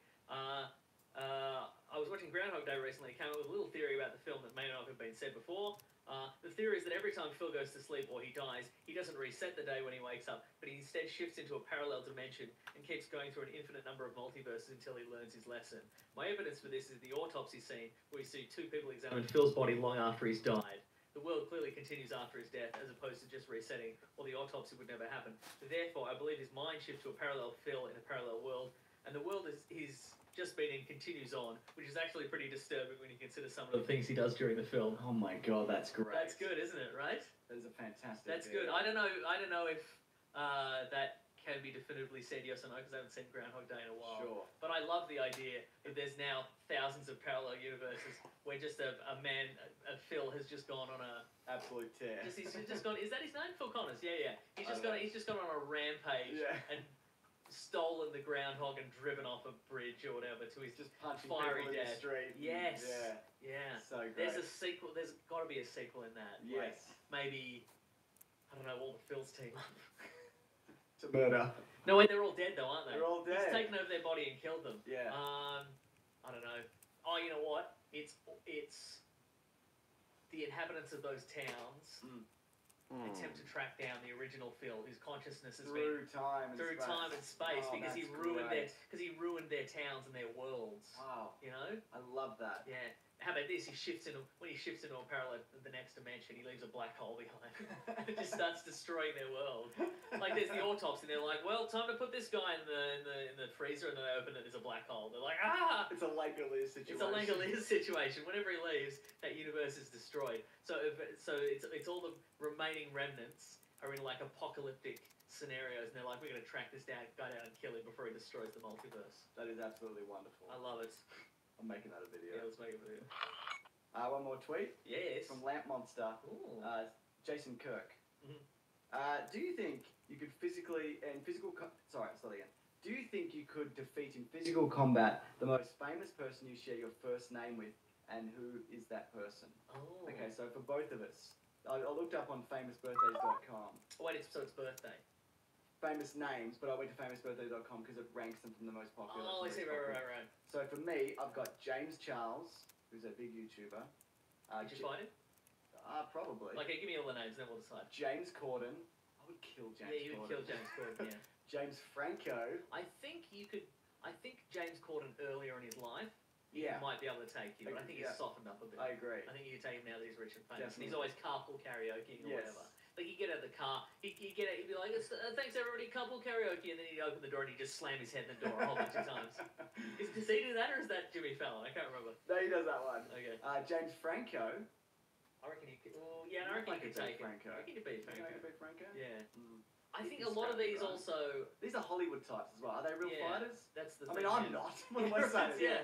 He's But not a real man like me, But mate. also, I think it depends on the context of the fight. Like, if they don't know they're going into a fight and you just show up and just clock him, I think you could definitely That's beat not him. a fight. Well, that's what I'm saying, you know. Yeah. If you had to be like, listen, the magic of the internet has compelled us to have a fight. Yes. Let's start the fight. Yeah. I think it might go to Franco there. Okay, fair. Yeah. I accept that. And the Yeah. last one is James Dean. Well, he's dead. Yes, I win. You definitely win, yeah. James Dean was a little guy, Oh. but he had a lot of anger and acting. Wasn't he in the movie Giant? Pretty bloody ironic, if you ask me. I agree. Yeah. I got yours though. Okay. Uh, Does the other Nick Mason factor in at all? no, From didn't Pink come Floyd? up. I could take him. I think you could. Yeah. Not if he was James Corden's age though. No, He's got drummers are crazy I fit, was man. going to say, yeah, you're right. I still think you could beat him, Yeah. but maybe not a younger version. Nick Bean. Who? YouTube star. I don't know. I'll This is the fight most- Nick Bean. Hang on, let me look at Nick Bean. Nick Bean. How you spell Bean? Like Mr. Bean? Yeah. He's the Mr. Bean of the... He's the most famous. Yeah. Who is building these rankings? There's no more famous Nick. Nick Nolte isn't more famous? No. Wow. You couldn't beat Nick Nolte. I could beat Nick Nolte. Nick Nolte would crush your head with a broken bottle. Yeah, I could take Nick Bean.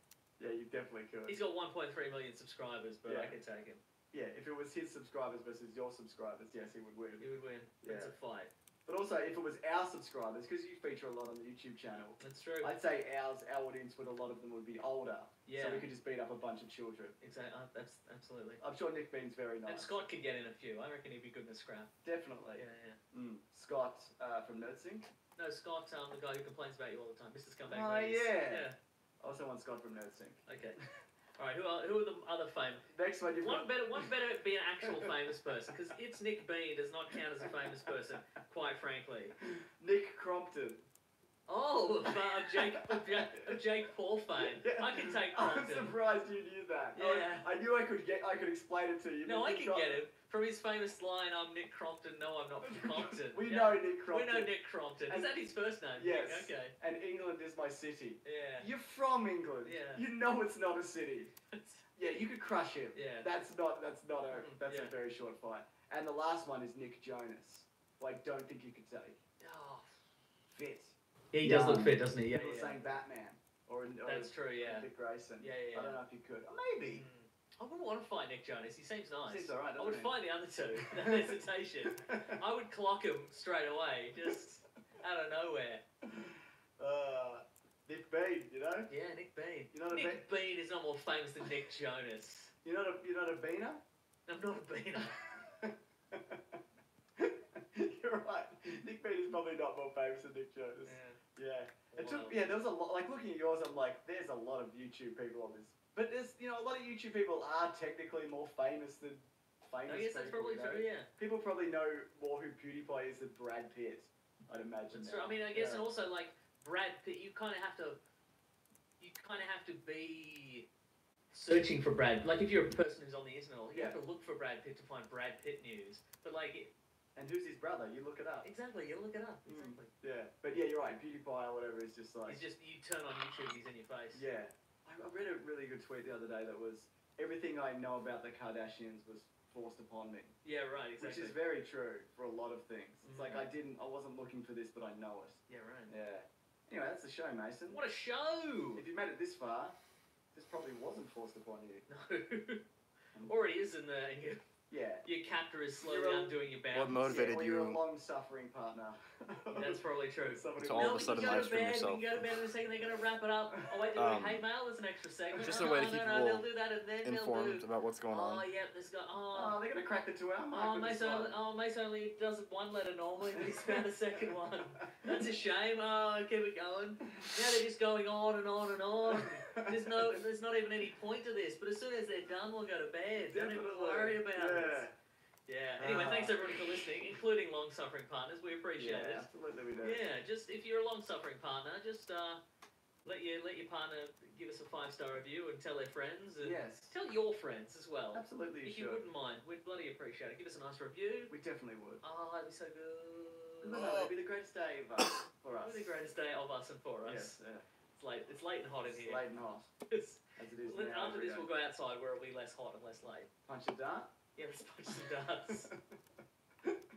Anyway, thanks for doing all that listening. We appreciate it. Yes. If you want to contact the show, you can go to weeklyplanetpod at Gmail or Facebook or Twitter or Bandcamp. You can also go to the Planet Broadcasting Great Mates Facebook group. Agreed. Join the conversation. We're up there. Yes. Say that. Put up that.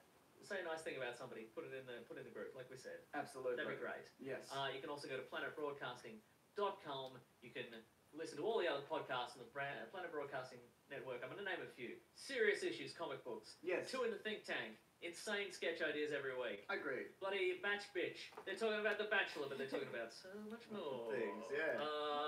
Book Cheat.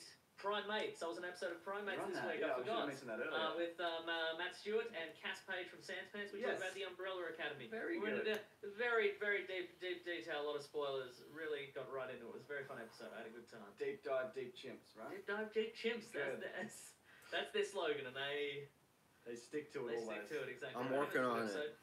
You can do that. You can also sign up to our newsletter from the great man Rob Collins. Yeah, he's doing it. You can follow him on Twitter. He's at The Weekly Planet. And Yes. also at Raw Collins, I think. Correct. Yeah. Got some Captain Marvel stuff came out this week. Couple of Caravan of Garbages. That's right. An X-Men animated one, which is up by now, and something else, which will be Yeah. up soon. Also Easter egg videos and other stuff. Yeah. And next week will be Captain Marvel. We've got Oh, I'm thoughts. so excited. same month. I don't know where I'm at with it. Well, we'll know after. Yeah, probably. absolutely we Yeah. will. I'm not excited, Yes. but I'll see it. I'll also see it. Yeah, Let's pledge right now to both see it. Agreed. I'm at Wikipedia Brown on Twitter, and I'm also NICKMASEAU on Instagram. The most famous Nick Mason on Instagram. That's correct, except for the other ones. Yes. And you're missing Sunday movies. they're all On all the platforms. things. Everything. Let's see, we've got some teas on tpublic.com. Grab yourself a Weekly Planet Yep. t-shirt. Thank you to the Brute and the Basilisk and Rackham for all our musical themes. Correct. Thanks everybody who emails in. I appreciate that. Nicki Minaj is the most famous Nick. Doesn't count, I don't think. Also, she could definitely take me on a place. 100% she would. Yeah. Mm. Run me over in a Lamborghini. I wouldn't even mind. And that's the show. That is the show, I think, yeah. All right, we will see you next week. Captain Marvel stuff next week. Please. Grab that gym, you guys. We'll see you then. Have fun. This is it. Nice. That's good stuff. This podcast is part of the Planet Broadcasting Network.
so confused how to like get out of YouTube.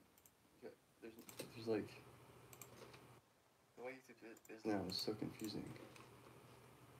I'm trying to like I type in like YouTube.com.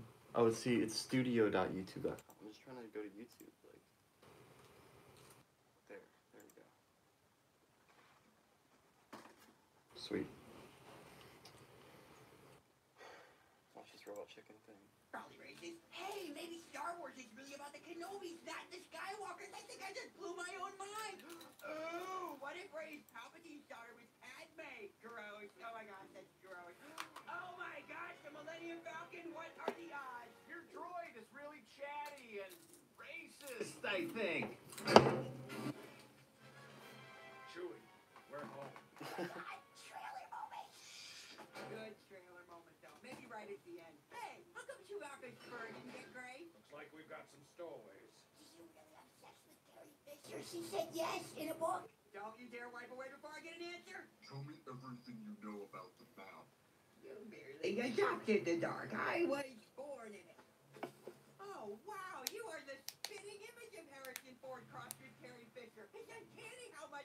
I'm being sarcastic, though. Come on, stop resisting my mind powers. Oh, but I am, with no forced training whatsoever. I'm trying to take you seriously as Darth Vader, but I never saw Darth Vader jerking off on Lena Dunham, so it's a struggle. Hey, is Allison Williams nice? No, you're talking about her. Or did you just pretend like you saw it and then try to change the subject when she brought it up?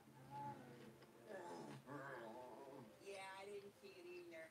Still doing these, huh? Ben, please. Ah, don't call me that. I'm either Kylo Ren or Baron von Poonslayer III. Baron von Poonslayer, please.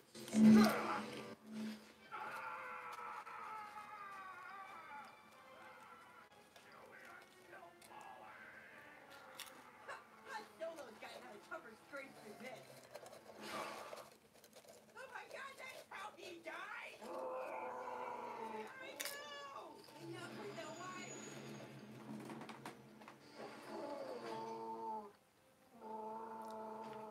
Out of here. Ray! Strange droid! Oh. Dad, wife. Master Skywalker! I brought you your... Ah, shit.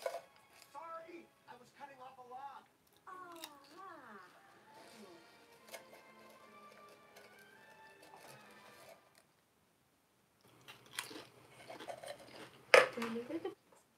Mm-hmm.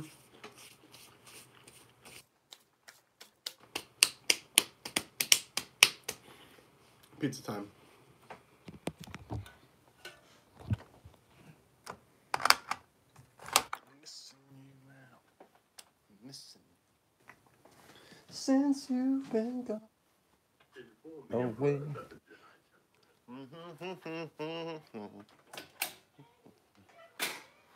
Look at this memo. Oh my gosh. Don't have to go away. I've been missing you, missing you since you've been gone. All right. Just snap to 400.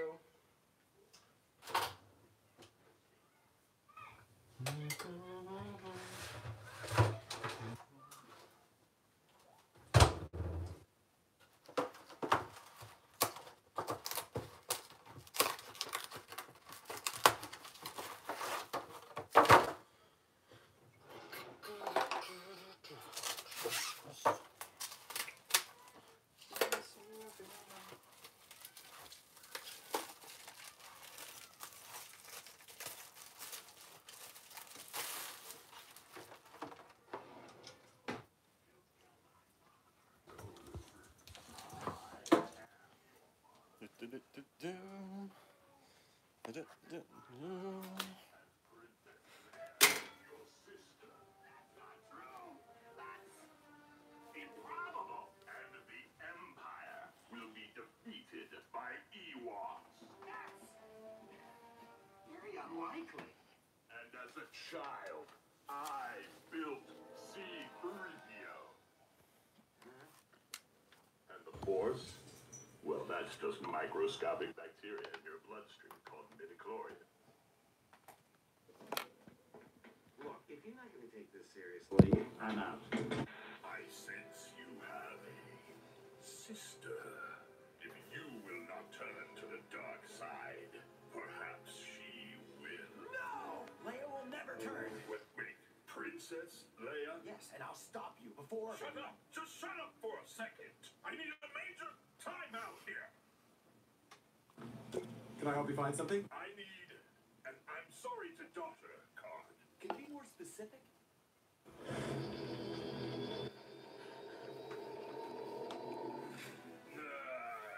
rather not. How about Ziggy? He always seems to... Stop.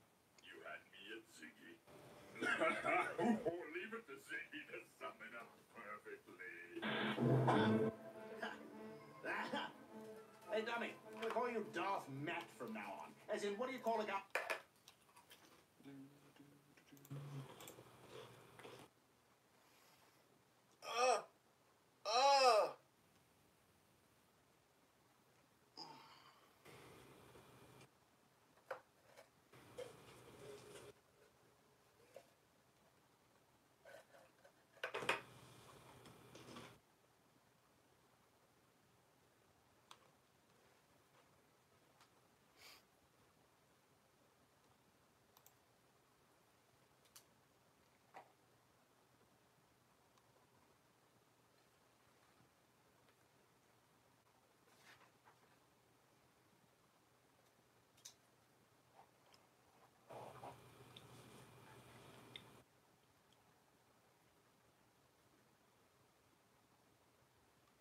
My stomach's making some really concerning noises.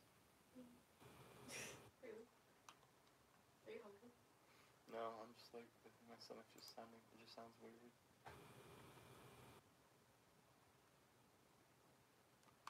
What can I watch that is not copyrighted?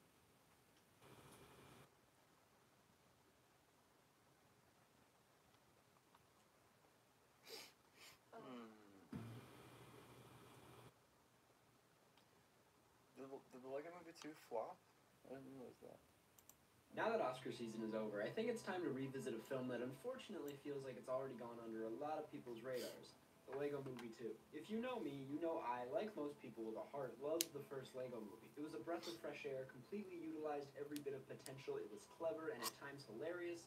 What's not to love about it? Seriously, it was met with an abundance of praise from pretty much everyone, despite not getting an Oscar nomination for Best Animated Feature for some reason. Anyways, now you may also know that these Lego movies, while still visually stunning, have sort of been getting more and more, dare I say, irrelevant with each release. The hype was still there for Lego Batman. I don't think I know a single person who saw Ninjago. And this movie, the sequel to their original film that made it such a beloved franchise, kind of got forgotten about. Even someone like myself, who literally has a Lego brick tattoo, Oh my God. only sort of excited about this movie. There are a variety of different reasons for Would you why get a Lego this brick happened, so tattoo? let's not beat around No. the bush anymore. Let's get right into it. I suppose I should get the obvious reason out of the way that a few people have already acknowledged, but the promotion for this movie was kind of non-existent, but at the same time it was, as some of you may have seen on Twitter. They did the Deadpool 2 approach and put Legos on DVD covers, which is fun and clever, but that clearly wasn't enough. I barely saw any trailers, ads on YouTube, ads anywhere really, which is not something you can really do with a movie like this. A movie that relies a lot on younger audiences who aren't gonna, actively keep up to date with upcoming releases, And you might be thinking, this guy just doesn't go to any animated kids movies, but here's the thing, and I don't know if I'm proud of this, but I do. In 2018, I saw Ralph Breaks the Internet, The Grinch, The Incredibles 2, and Spider-Man, if that counts. And the only time I saw a Lego Movie 2 trailer at any of these was before Spider-Man. That's just bizarre to me. Was it a money problem or something? I don't know. That's not really relevant. But I think a lot of us can agree the promotion just wasn't there. Now, this is nothing new. We've heard this criticism a few different times already. But there's another reason for why people not only didn't see it in the first place, but left the theater underwhelmed. As much as this is going to hurt to say, these movies are getting old. Now, I didn't say I disliked the Lego Movie 2. I actually genuinely enjoyed it, despite the fact that Batman flossed for like 3 seconds. But how could a movie that's doing the same, if not more than the first, feel so underwhelming? I mean, seriously, we have, in a sense, more complex plot. We have more settings, more characters. How could this fail? The thing is, at least from my perspective, it's been, 5 whole years since the first movie happened?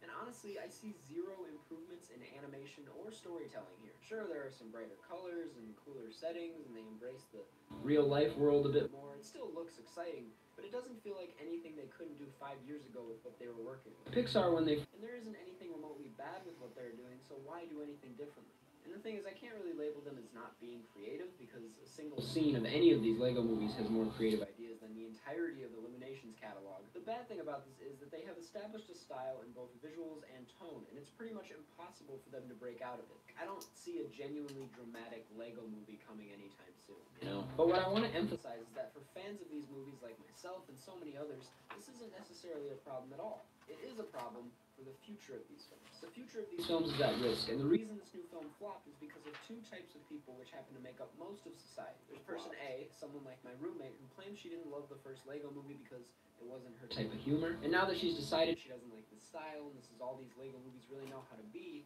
she really has no urge to see another one. And then there's person B, someone like my mom, who did genuinely love the first, didn't like the Batman one as much, and has kind of caught on to what the specialty of these films is. She knows exactly what she's getting into when she goes to one of these movies. It's almost more predictable than a shitty Kevin Hart comedy. Why even give it time? And honestly, I feel like I fit into that B category sometimes too, looking back at my decision to eventually see this film. I knew exactly what it was going to be, and 5 minutes into the film I realized to myself, this is just going to be what all of these films are. And again, someone like myself who literally has a Lego tattoo doesn't mind that, but a majority of the population doesn't care that much. Which is why, in all honesty, regardless of how much promotion they did, we should have honestly expected this to flop. It's the same reason for why Wes Anderson films never necessarily kill it at the box office, because Yeah, I've seen those. people who have decided they don't really like his style know exactly what they're getting into. With Pixar, or even something as predictable as a Marvel movie, even when I don't necessarily like certain films of theirs, I still keep coming back because they change things up, they introduce new tones and characters, etc. They give me more of a reason to care. Now you're probably sitting here all mad, like, well, what would you do about it, huh? And that's the thing, I don't really know. This is a tough problem. Maybe make movies about different Lego sets, like the Lego City stuff, that could be fun. Or you could lean into the existential stuff, like, I don't know, that'd be cool. Just switch it up in some way, while maintaining the beloved style of it all. Is that really asking too much? Probably. As I mentioned a few times, I have a Lego tattoo because, frankly, this company means a lot to me. I think if there's any company that encourages creativity, This guy's a Lego fun, tattoo. and thinking outside the box, That's a lot. it's Lego. And with all that being said, it would just be really nice to feel genuinely excited about these movies again.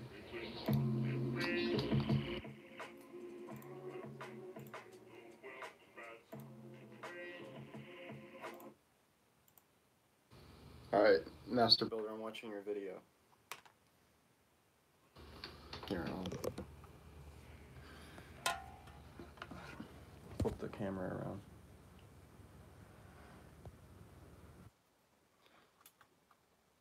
Son of a bitch.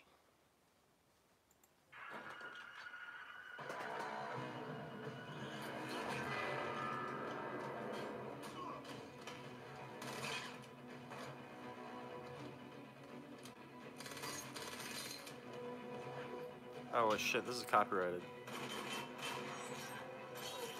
Don't want to get copyright struck. I'll just watch the visuals. A fun scene to do though, for sure. Fun recreation.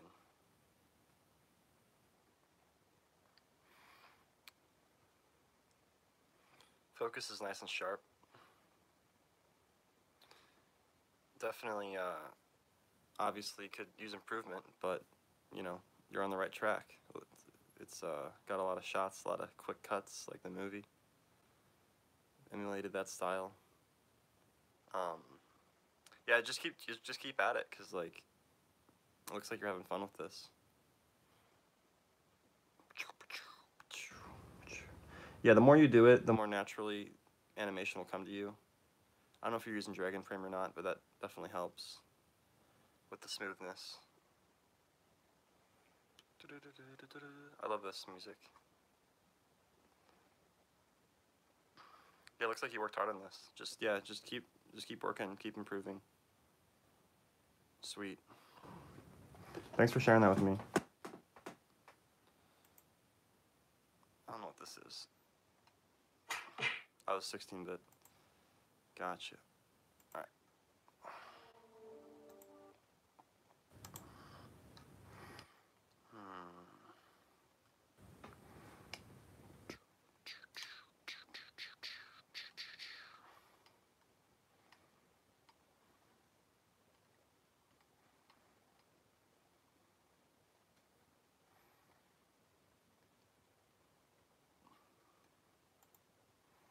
watch some Red Letter Media. That'll do it. Half in the bag.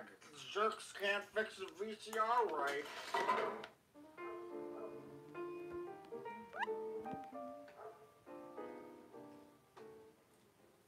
Hey Jay, what time is it?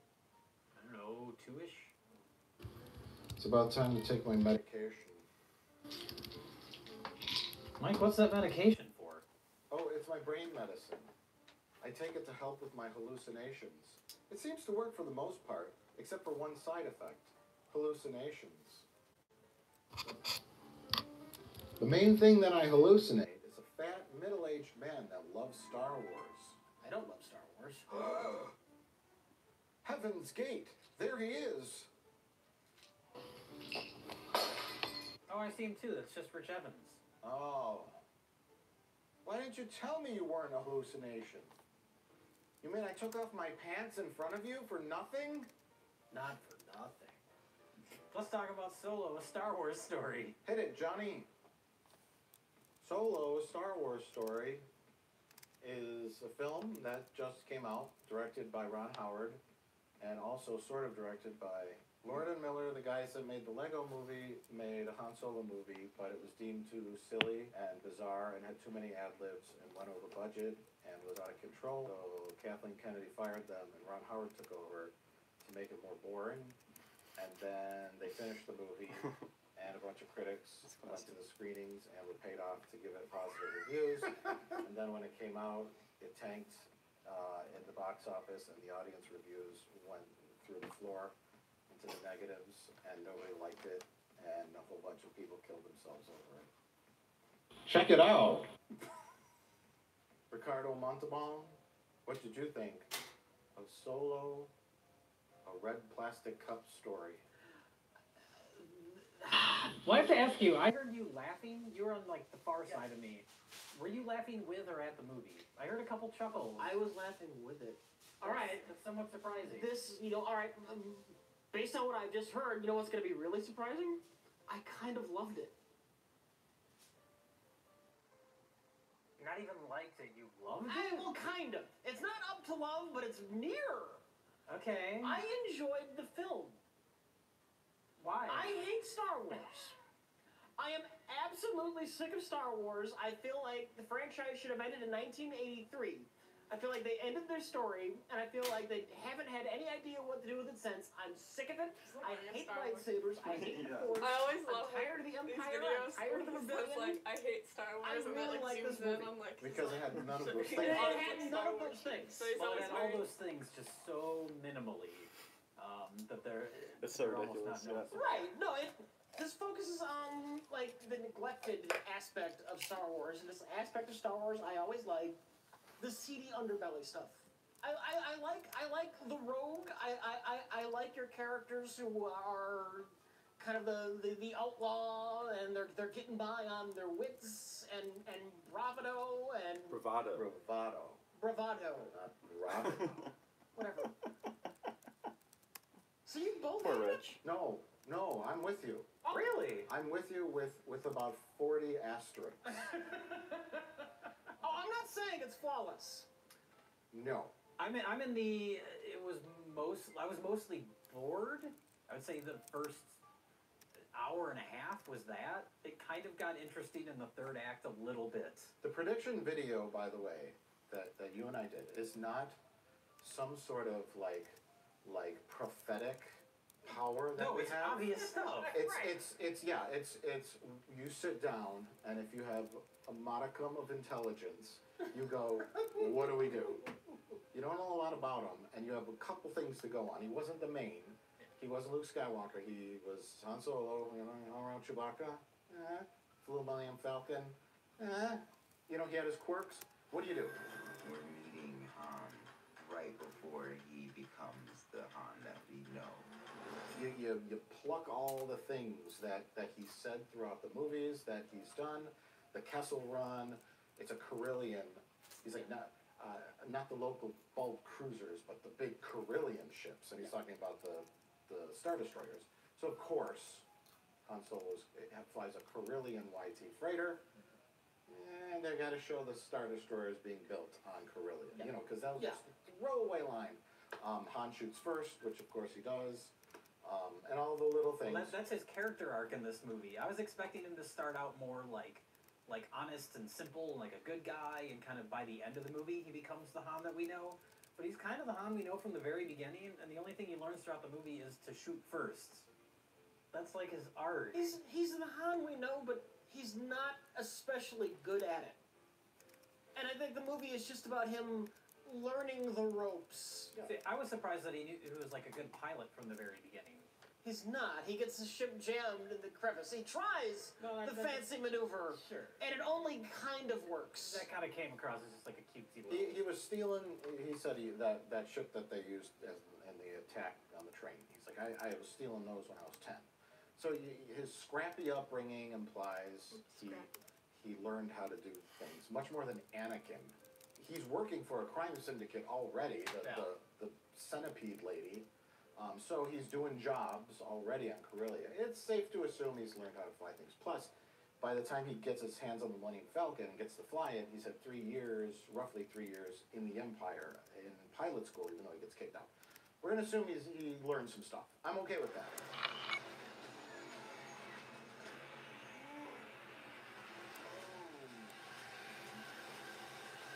I enjoyed this movie more than I thought.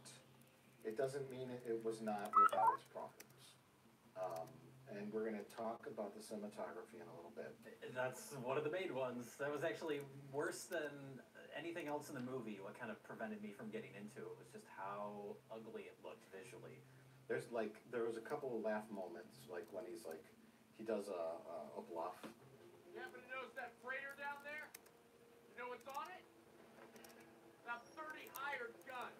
All I gotta do is give them the signal, you're surrounded. And then Lando just takes off. You know, he doesn't quite have his mojo yet.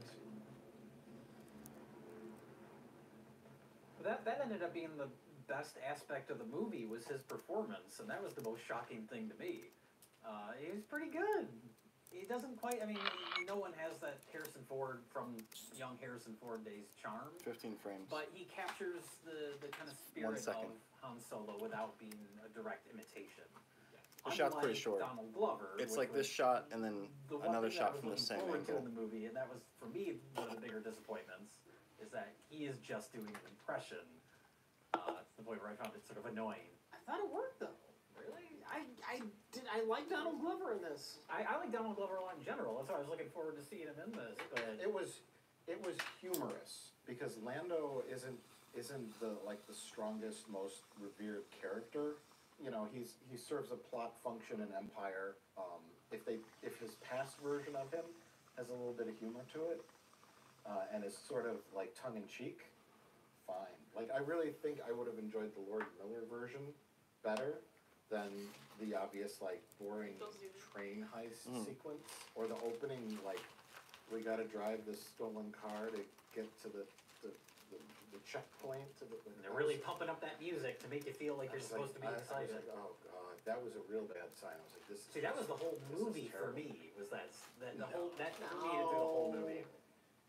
The thing I appreciate was that the temptation to shove in so much fan service that you want to barf was not really realized. It wasn't More done. than Rogue One, this felt like just like a story being told in this universe. Yes, and that's what we've always been hoping for. So we can't be hypocritical here because... Well, no, but I would like that more if it wasn't a Han Solo movie. Like, I was thinking during the train heist chase scene, or the train heist sequence, I was looking at Woody Harrelson, and he's got his little crew. There's the four-armed little ape man.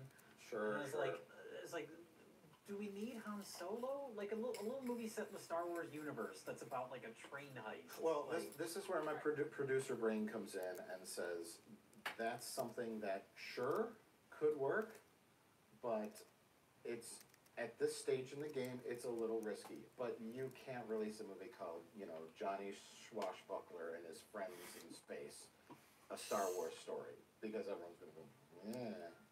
Solo has an emotional heart to it, like Key. That character in Han and the relationship and how they've gone in different places. I like that. Okay. I didn't get. I didn't. What? Kira? Was it Kira? Kira is this incredibly whip-smart, strong, badass kind of girl. The emotional heart, though, is Han wanting it to be like it was with them, but she's gone down some dark roads and he can't see it. Sure. I didn't really. I mean, there's feelings. See, I didn't get any feelings, especially between the two of them. I didn't think they had any chemistry, but I thought it was weird early on. It's like his whole motivation to get a ship and go back to Corellia, right? Is the planet? Was to reconnect with her. And then, like, 10 minutes later, she shows back up in the movie. It's like, that was way too soon. It's like she just is coincidentally at this place they're at. Like, his goal was to rescue her.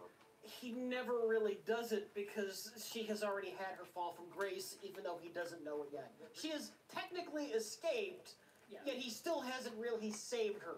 What Rich is trying to say is you're focused on the literal rescue, and Rich is talking about the emotional, personal rescue. Oh, I understand what's supposed to be there. I just didn't think, one, that she was an interesting enough character to have any sort of emotional reaction to their relationship. Oh no, it's Amelia Clark. No.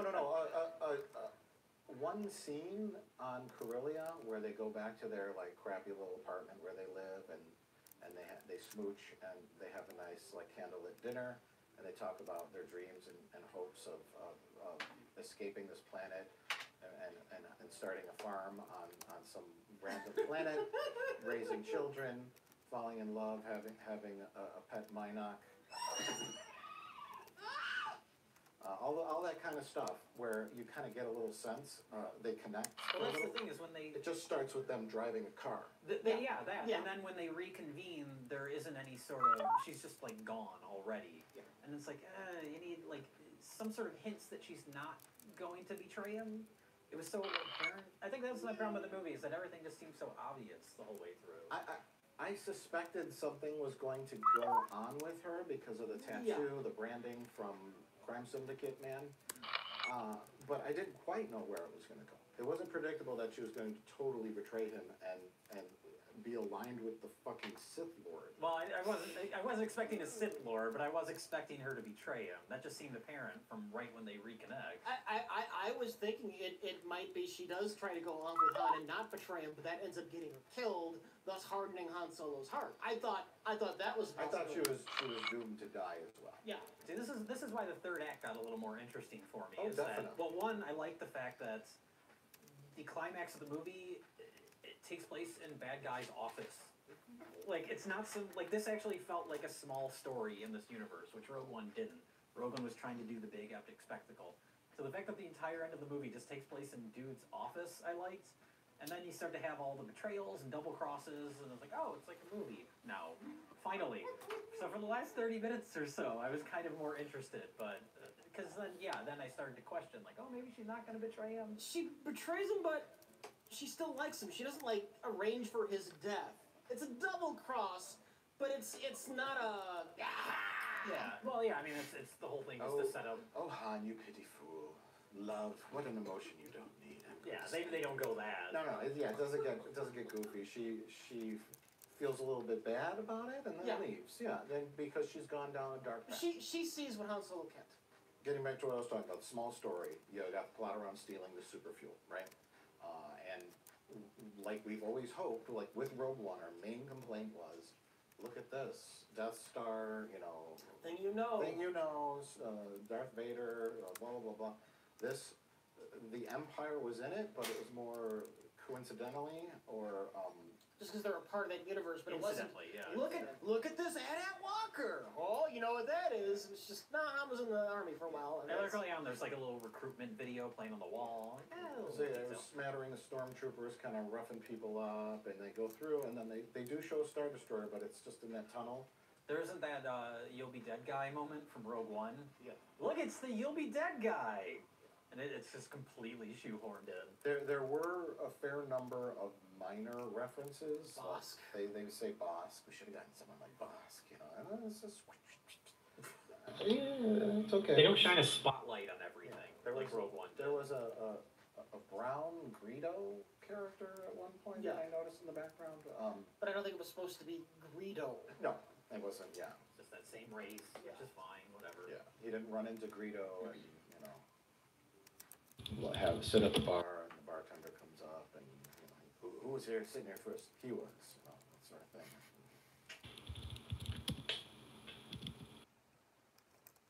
Who gets a shot first? And then the Chewbacca scene when he meets Chewbacca, almost verbatim what you predicted.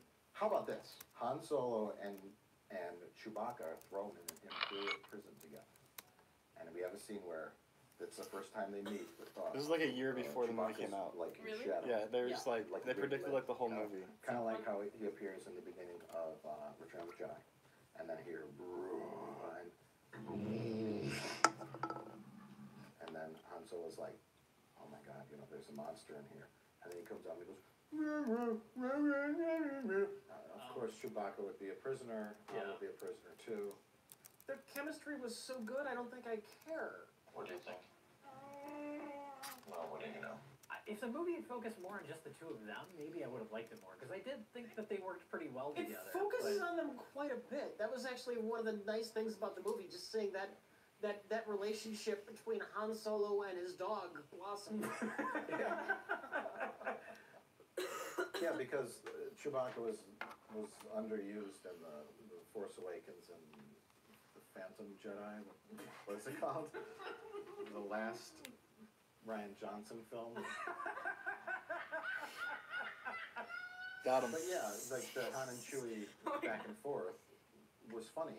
And I. What did you guys think of Han speaking Wookiee? I always thought it was just cute that he knows what he's saying in the original movies. That's another case of like, well, we don't.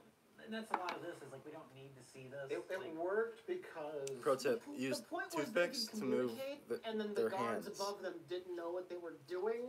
Yet still, it's silly hearing it comes across as a man do. Yeah, exactly. It's silly, but it was him doing it to prove that the Wookiee could trust him. That's probably left over from the Lord Miller cut.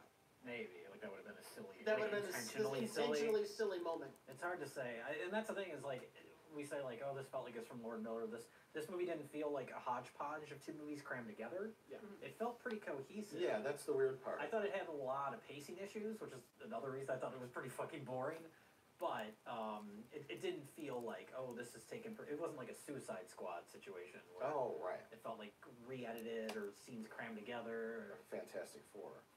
I really liked when they finally get to Kessel and they have that prison break scene, and L3 is like starting the rebellion and she's screaming. Please don't tell me you liked L3. No. Okay. Get your presumptuous ass out of my seat.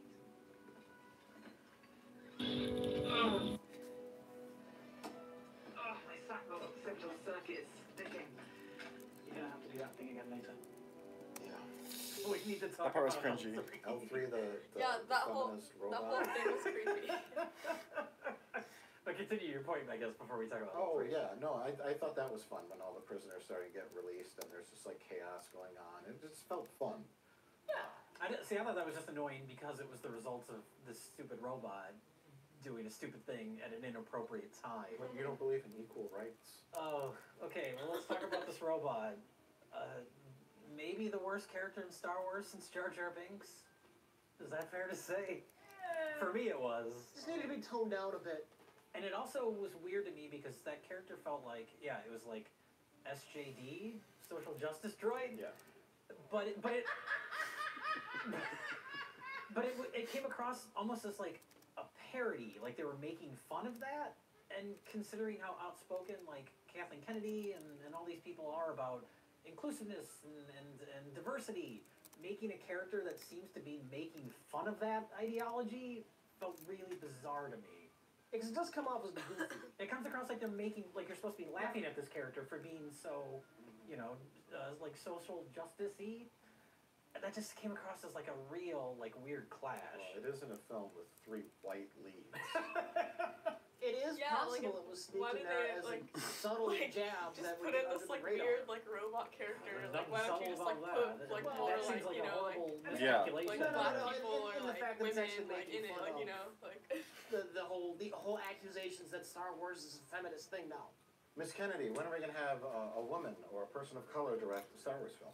It's, oh, very soon. Very soon. That's just so important to me. And then they hire Ron Howard. And then Ron Howard, oh, let's give Ryan Johnson 3 more films. The widest. Gareth Edwards gets another one. John Favreau. John Favreau, and now Boba Fett has just been announced. Oh yeah, James Mangold. James Mangold. So it's like Disney is fraudulent. They know what sells and they know what's safe. Yeah. And they don't. Well, that's like they don't want to rock the boat too much. Related to this story that broke out about Lando being pansexual. Sure. There's nothing in the movie to indicate that, so it's all just like nothing. So I guess it kind of has a joke that he fucks the robot, which is weird, but the robot's in love with him. Yeah, but it's one of those things where it's like now people are plotting the idea of that, but there's nothing in the movie. Well, that whole thing was a setup by an interviewer who asked John Cast and the son of Lawrence Cast, and was a co-writer. They're like, "Hey, do you think Lando could be pansexual or open to other kinds of sexual stuff because he's such a cool hip guy?" And John Kasdan's like, "Sure, I guess I guess it could go that way because you don't want to say." And then everybody blows the article up into. Because your answer is not, "Oh, absolutely not. Lando's just into women." Yeah. Because then you're closed-minded and bigoted. Yeah. But if you say, "Oh, sure, Lando could be pansexual. He could be into swingers and dudes and whatever. He's Lando. Sure, why not?" And then so it's Lando Calrissian is a pansexual pervert. There's nothing perverted. That is ingredient A, ingredient B. Put them in a blender, and you have clickbait. Barf it all over Twitter. Clickbait. It's clickbait coming out of the oven. Is what that is. What you're saying is it's fake news. It's fake news. It's a setup. It's a setup for a headline that people will click on. Lando is confirmed as pansexual. Fucks women, men, robots, and genderless aliens. Then you get the attention of people that want to applaud that kind of thing, as well as the people that ought to be outraged by that. Boycott the Star Wars movie because Lando's a pansexual. Support the Star Wars movie because Lando is progressive in his sexuality. And then you watch the movie and you say, what? There's nothing in this to indicate anything. All John Kasdan did was say, yeah, maybe. Why not? Who cares? Why not? You watch the movie and it's a non-controversy. Coinage word. Did you coin that word just now? Yes. A non-traversy? A non-traversy. Thank you, Rich. I didn't feel a goddamn thing when that stupid annoying robot died. Jay, why is your heart filled with so much hate? Why can't you just open your heart to Star Wars? My heart, during this movie, my heart was filled with boredom. Open your heart. If I can love Star Wars, anybody can. Yeah, Rich is the ultimate Star Wars hater. I am. I really am. He's so sick of it. But I love this. So would you say, like, even separate from Star Wars, you enjoyed this just as kind of like a fun adventure fantasy movie? Yes. All right.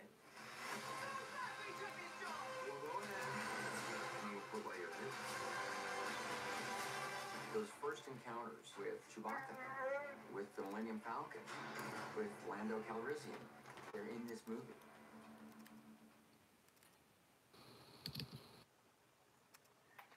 All right, shot's done.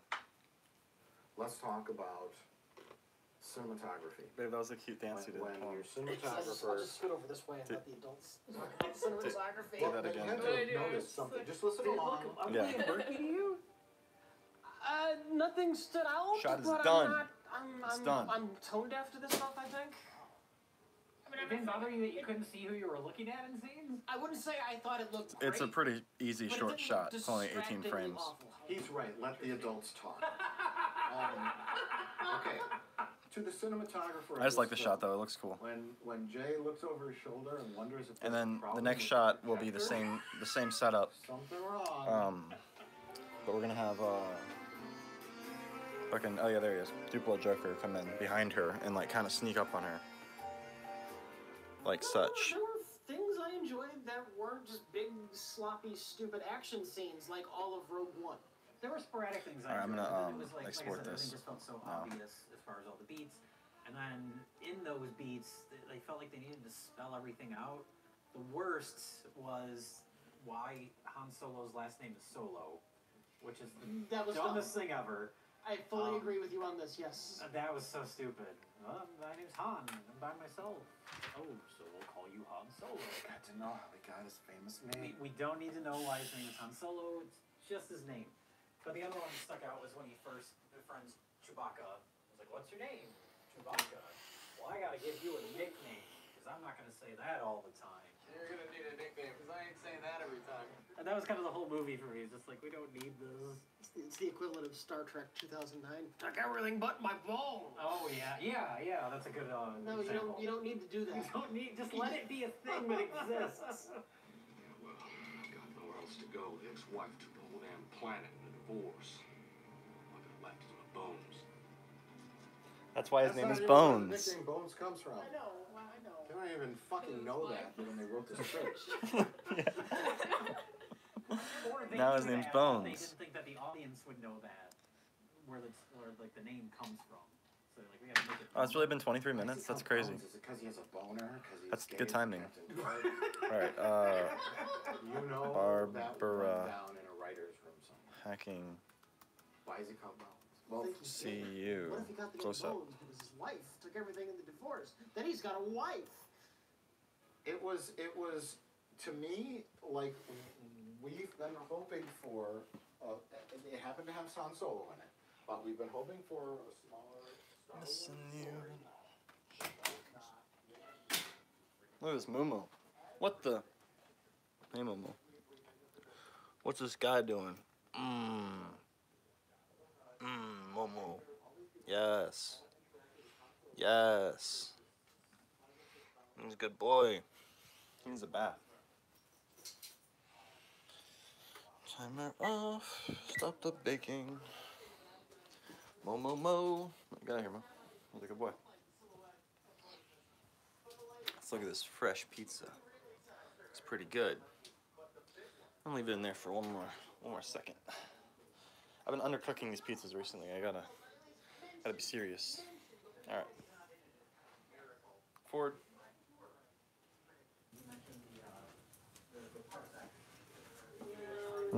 Candy.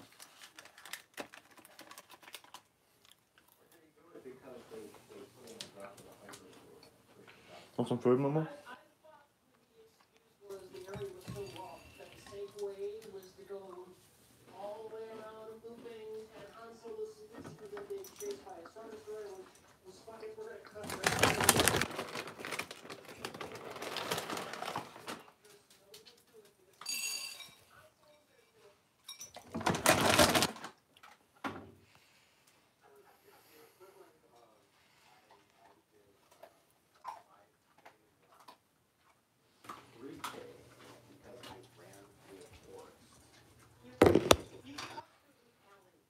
The other side of the block, rather than going around the block. I didn't know how to do that.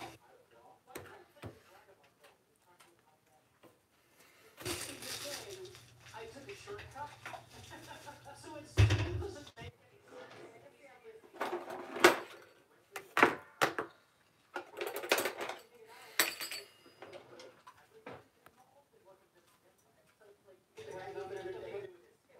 Yeah, I'll probably just like edit this shot while I'm still streaming, and then once I hit like, 120 plus 60, 180. So once I hit 180 and like, yeah, so the stream will be like 20 minutes longer, 25 minutes.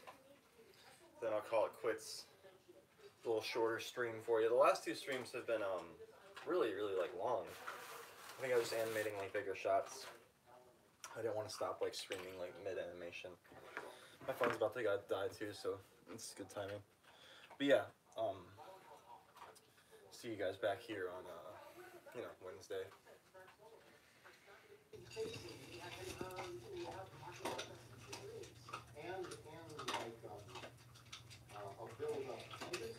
Do you think a zombie apocalypse, but they're all Jokers instead of zombies, is a good idea?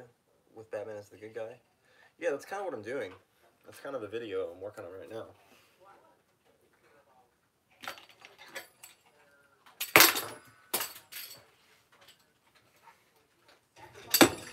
Ooh.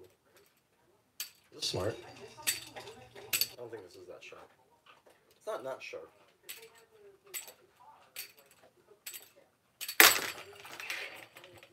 stop doing that. I haven't watched Umbrella Academy yet. It sounds good though. I'm gonna leave it in there because I don't want to get a tummy ache.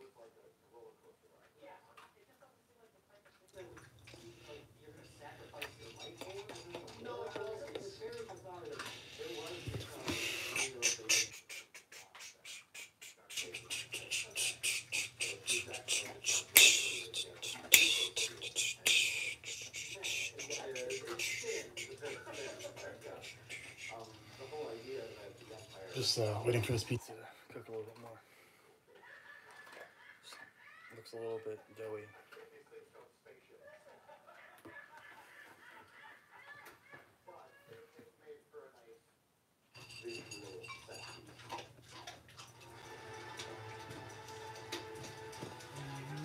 Just gonna leave it in there for a minute.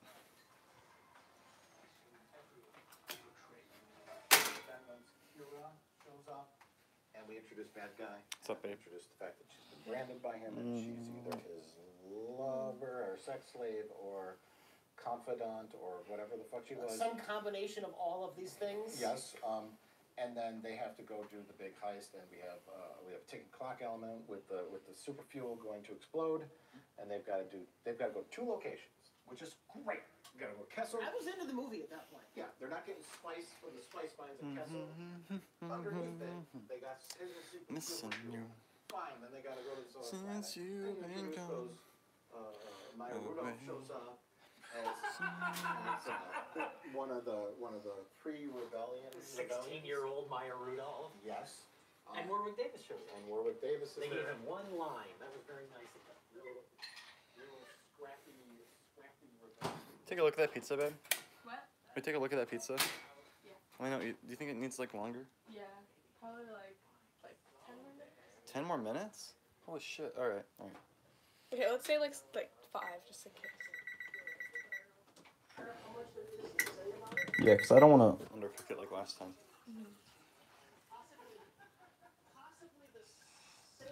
Ford, what are you doing? Just forwarding around.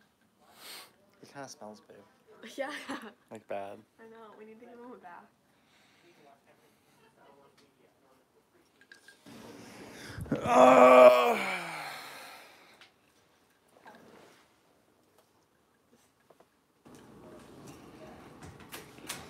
Do you think this video will ever be done, babe?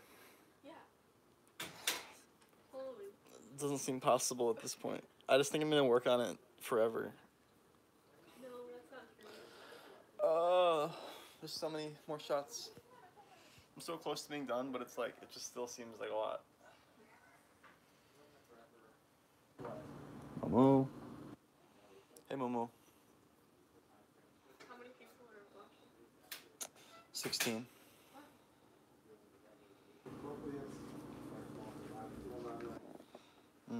Hey, babe.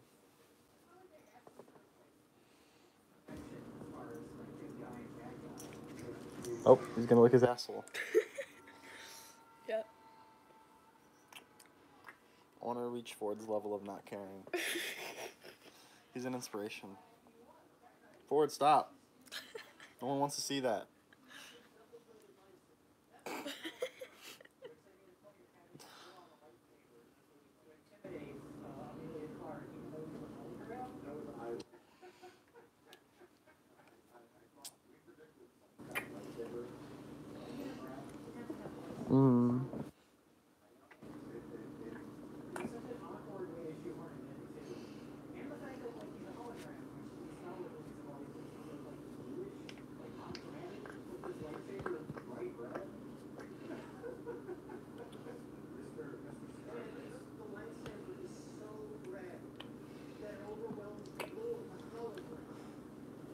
I'm just gonna stream for like 20 more minutes, so it's an even 3 hours. Mm-hmm.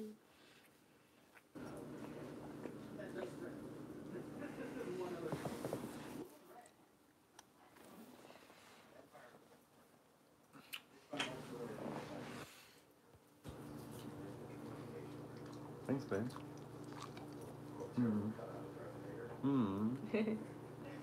That to me is the only flaw. Our cute, like, little family. Mm-hmm. Part of our family, Ford. Look at that bum. What's Ford looking at? You trying to get up here, bud? Come on. Come on, buddy. Come on, buddy. Come on. Come on, get up here. Come on. Come here, Momo. Come on. He's thinking about it. Oh, he's a good boy.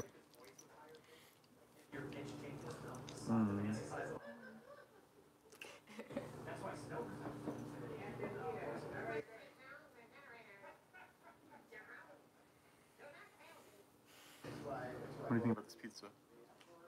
I'm excited about it.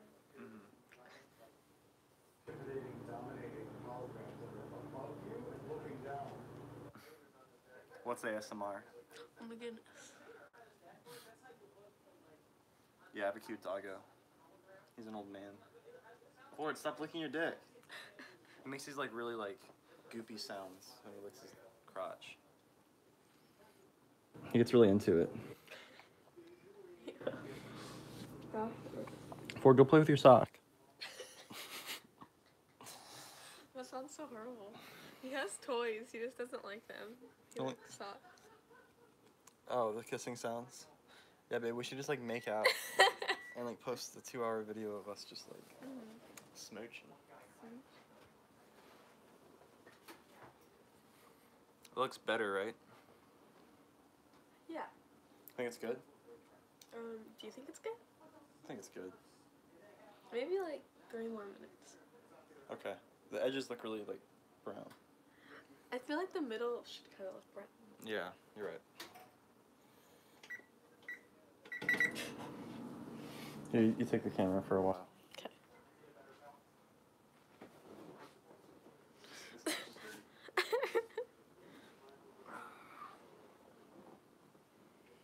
Okay. Look at this cute. Look at this. Look at this handsome, special, babe. Thanks, man. And this one too. So many cute babes right here.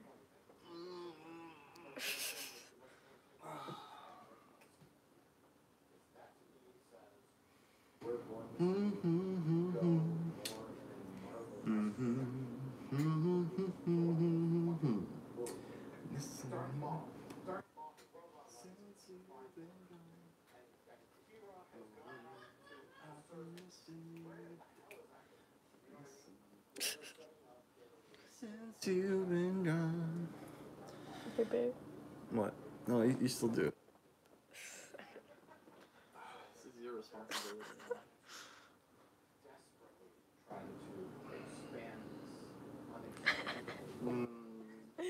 Forrest sleeping live stream.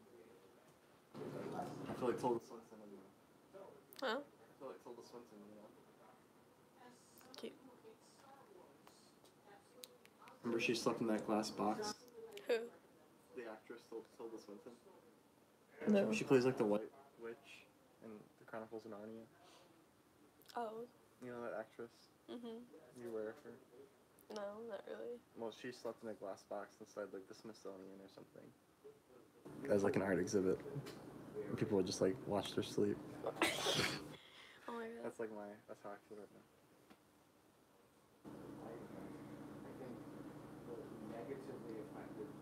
I'm gonna sneeze. Oh my god. Here, baby. Did I sneeze on you? Yeah. Hey, this is not my live stream. Okay, well, I'm going back here. Okay. I'll pull the kids out soon. Okay. I think I would have enjoyed it a whole lot more. The Lord and Miller cut. That doesn't Possibly, exist. yeah, and that's Hi. the thing too. It's like you're sitting there and going, like I don't know who's doing what. Can't think about I'm that. drawing It's right all now. Speculation. The only thing that is 100% starting with drawing. certain was Ron Howard was the scene where Clint Howard shows up. Yes, yeah. Wouldn't that be a weird coincidence if that was from the Lord and Miller version though? He just had Clint Howard in it randomly. It had a decent little spy kind of heist plot, and then some betrayals, like you do in a James Bond or whatever kind of movie. although slightly predictable, it still was in there. It wasn't That's so just, fun. we have to just shoot our guns at everything in order to win the day, like in Rogue One. Yes. Where it was like a football player wrote it. You know what I'm saying?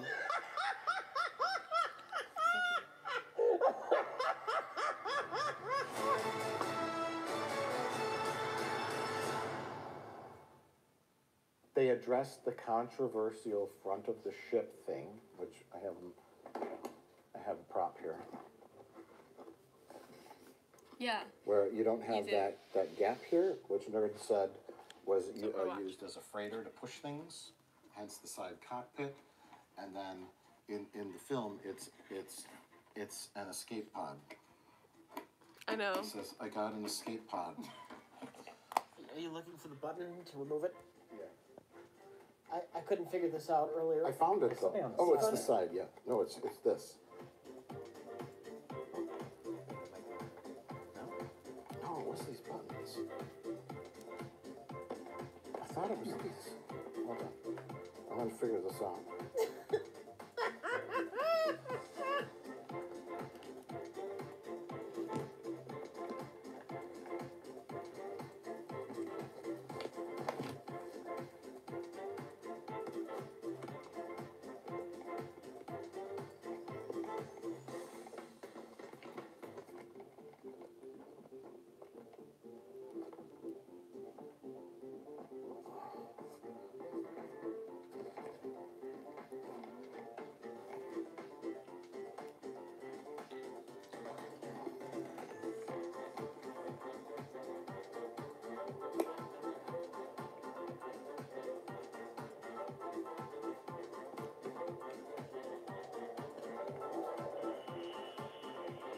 How could I not find it now? They're really gonna get like thin crust from now on. It is it. Because Those it's are. not really cooked as well. Thanks, babe. But it's definitely edible. Oh, you just pull it out. They even addressed. Oh yeah. They even addressed the controversial design, where everyone was like, "Where's the things?" You know, because there's an escape pod. That's the escape pod, and these teeth were meant to push cargo. But in Episode 4, A New Hope, Lord Vader or one of the Imperial guys references the escape pod. There's no one on board, sir. According to the log, the crew abandoned ship right after takeoff. It must be a decoy, sir. Several of the escape pods have been jettisoned. And so Lando says, "I added Pizza in a bowl. an hell escape yeah. pod to the mandible docking clamps." We gotta stop doing I think that. the guards and New Hope know that Lando had added an escape pod Those are that just was ideas. injected at some point I if it started wasn't with them. designed to have an escape pod. It's in the other room. I didn't want to get like grease Yeah, on no, it. that makes sense. I don't have much more to say.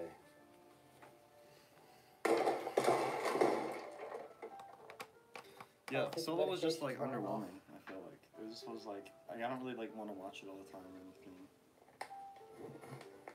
It was just okay. It wasn't terrible. Where I did felt that the man same go? way that he said that like he Oh, thought I something forgot was to wrong fade with out the with the projector, chair. like at the movie theater, you know? Oh, you noticed that too?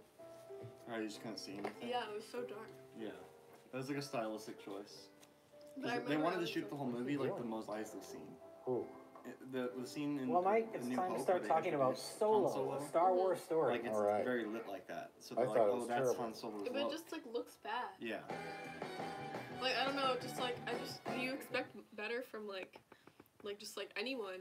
Like you know what I mean? Because like you just have to like look at the movie and be like, yeah, this looks terrible. An Can we fix expensive it? Hollywood movie. Yeah. Yeah, like you like I don't know, like Yeah, like apparently like they had the most like or unique creatures and the most like props and like stuff than any other Star Wars movie. Mhm. And that movie, like, but like you can't really see any of it because like it's so darkly lit, and it's like all Yeah. that work wasn't really like put on the screen. yeah, but it's like such an easy fix. I feel like just like make it look brighter. Like I don't know, like use like better lighting. Yeah.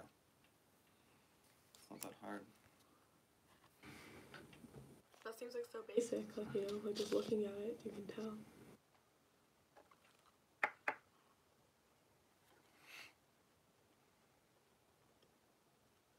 Pizza time.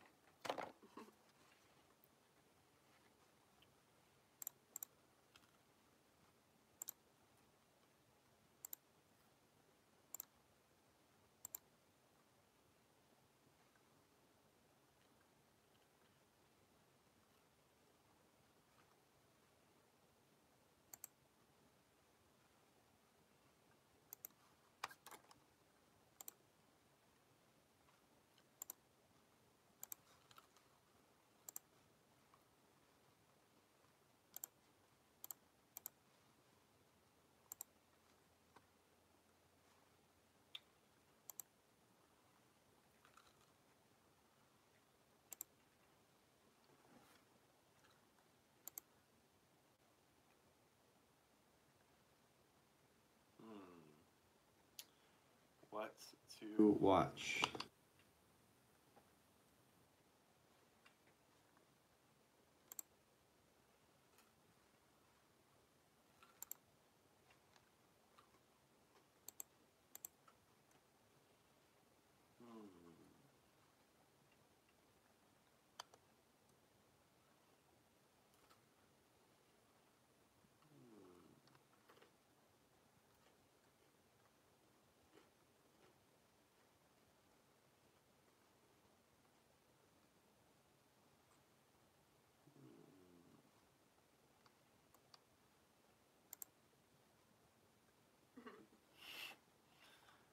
Watching me, trying to figure out what to watch.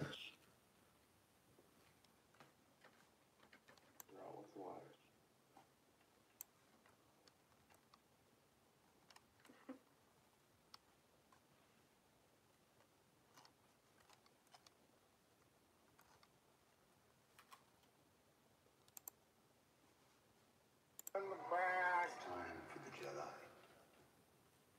to end. Hello and welcome to a very special edition of Half in the Bag. I'm Mike. I'm Jay. And I'm Rich. And today's episode is sponsored by Fandango. If you want to order your movie tickets 2 months in advance and then get to the theater and have them have no record of you ordering them, use Fandango. It's finally here, the cinematic equivalent of Homer Simpson's makeup shotgun. It's Star Wars, The Last Jedi. Seemingly endless action, no time to stop for anything. So many vistas, animals and robots, endless death. Rian Johnson is the Undertaker of Star Wars. He put it in a grave, or so the internet says. The film was simply delightful. Or was it? So Mike, you wrote that intro, and you wrote down, this film is delightful. Is that... I need to know, is that sarcasm? I also wrote this film as the cinematic equivalent of Homer Simpson's makeup shotgun. I was thinking about that while I watched the film, and I chuckled to myself. Close your eyes, Marge. Now you're ready for a night on the town. Homer, you've got it set on whore. So, Mike, what does that mean? What did you think of The Last Jedi? I don't want to say it's a mess, but it's messy. Yeah. I think that's the best way to put it. The most obvious thing to me is it probably ends about half an hour after it should have ended. The length is an issue, and we'll get to that. Length is an issue, structure is an issue, and pacing is an issue. Don't forget, excessive misfirings of comedy. Yes, we'll try and say all this stuff before we get into spoilers. You agree with that? I don't know about you guys. Every piece of comedy fell flat for me. Yes. jokes out. I felt the Disney Marvel influence there. It reminded me of the Guardians of the Galaxy. And the thing I complained about Guardians of the Galaxy 2 is they'll have kind of like maybe an emotional moment or a dramatic moment, and then it's undercut with a joke. It's not as distracting as that because the characters themselves are silly and funny. And here, everything's like dead serious. All these characters are completely, serious and focused. And then there's like an out-of-place joke. This is a movie about people who are either bitter and old, lost and confused, or in a desperate situation struggling for survival. And in all of those situations, the humor is just completely out of place. It did not belong in the movie. When Luke throws the lightsaber, oh yeah, there's like dead silence. And I heard, does this mean we're in spoilers? We're in spoilers already. That's all you get for non-spoilers. I did want to say one thing that I was surprised by. I was surprised that I knew Rian Johnson was directing the film. And I liked Looper. And then I was like, Rian Johnson, he's a cool dude. I like Looper. And I looked it up, and I don't think I've seen any other films of his. He's only done a few. He did Brick, yeah, Looper, and this. And Maybe so one or two more. Looper worked because the little time travel thing, right? I know Rian Johnson, I think, watches our programming. There's a famous tweet where somebody asked him, like, are you going to watch the Half in the Bag or something like that? And he said, I like those guys, but I fear them. Something strange like that. And then, to my shock, the end credit was written and directed by. Disney gave the second film of this major franchise to some guy. Instead of the committee. And to me, that was shocking. You can complain about The Force Awakens being too safe and committee-like, and think tank, and it's basically a retreading of A New Hope, and all the pieces are in place, and it's nostalgic. And then you could complain that they did that, but here they did the opposite. They gave the movie to some guy and said, make a movie and just do whatever the fuck you want. And it's the complete opposite. So no one has the right to complain now if you complained about The Force Awakens. You know what I mean? Well, you mentioned The Force Awakens, which everybody liked when it came out, and then everybody decided they didn't like anymore. I was the one guy who was lukewarm on that when it came out, and that's not a goddamn pun. It was everything I was expecting it to be, which was, it was okay. Mm-hmm. I'm not in love with it. I didn't hate it. It's a competent movie, and really, after the prequels, as far as the Star Wars fans are concerned, that's all it had to be. It had to be competent. People act like they're clever for discovering that it's a remake of A New Hope, where it's like, of course it is. Like, they weren't tricking anybody. No. The whole point of that movie No. was to remind people what the feeling of Star Wars was. After the fucking prequels, you make your safe movie. You make a safe movie that introduces some new characters. And that's really what that movie is more about than the plot, is setting up these new characters. Once that's out of the way, now is the time to go off and do your own thing, which this movie does, but it's a mess. Ryan has written a story that's unexpected but right. A lot of it doing its own thing to me just felt like a reaction, though, to accusations of it being, the Force Awakens being a knockoff of A New Hope. Well, we're going to do the opposite of some things. Some of the stuff that happens, people are going to be like, oh my god. Yes, I wanted to bring that up. It's as if Ryan Johnson, I'm going to say Ryan Johnson because he's the writer. Are there any other ghostwriters on this project? There's probably 20, I don't know. I'm sure there's certain stipulations that Disney had, but... Yeah, But as far as, like, the shaping of the story, I mean... Did they have a writer's room and a bunch of people said, hey, do this? Or did he just sit down and write a script? I mean, if he did, that's something that we always, push for, that we are big proponents of, is the writer-director. Yeah. The guy who crafts it, or gal, who crafts a film out of his or her own imagination, and then they make the movie that they want to make. And it feels like somebody's vision. And it feels like somebody's vision. We always champion that over the committee. So it seems like Ryan Johnson went and said, okay, you think Snoke's the Emperor? You think Kylo Ren is the new Darth Vader? You know, all this stuff. You complain about too many, we love lightsabers. No one hits a lightsaber into another lightsaber in the entire film. And it's like antimatter. Like it's like he took all of your expectations and twisted them, but did he twist them too far and too strangely and too absurdly? I wouldn't say too strangely, I'd just say too much. It was like every 5 minutes, it was it starts right off the bat with, Luke throwing the lightsaber. It's like, that's the big dramatic end moment of the last movie. Never mind. Oh, who's Snoke? Who's he gonna be? As people have been speculating for 2 years. Oh, he's just a guy. And I was okay with that one. It's like he trolled the audience in a very small way. Mm-hmm. Yeah. It's like which is admirable in a way. Is he a secret asshole? Did he troll the audience? Because I was thinking, is this film a joke? Many times. I respect that.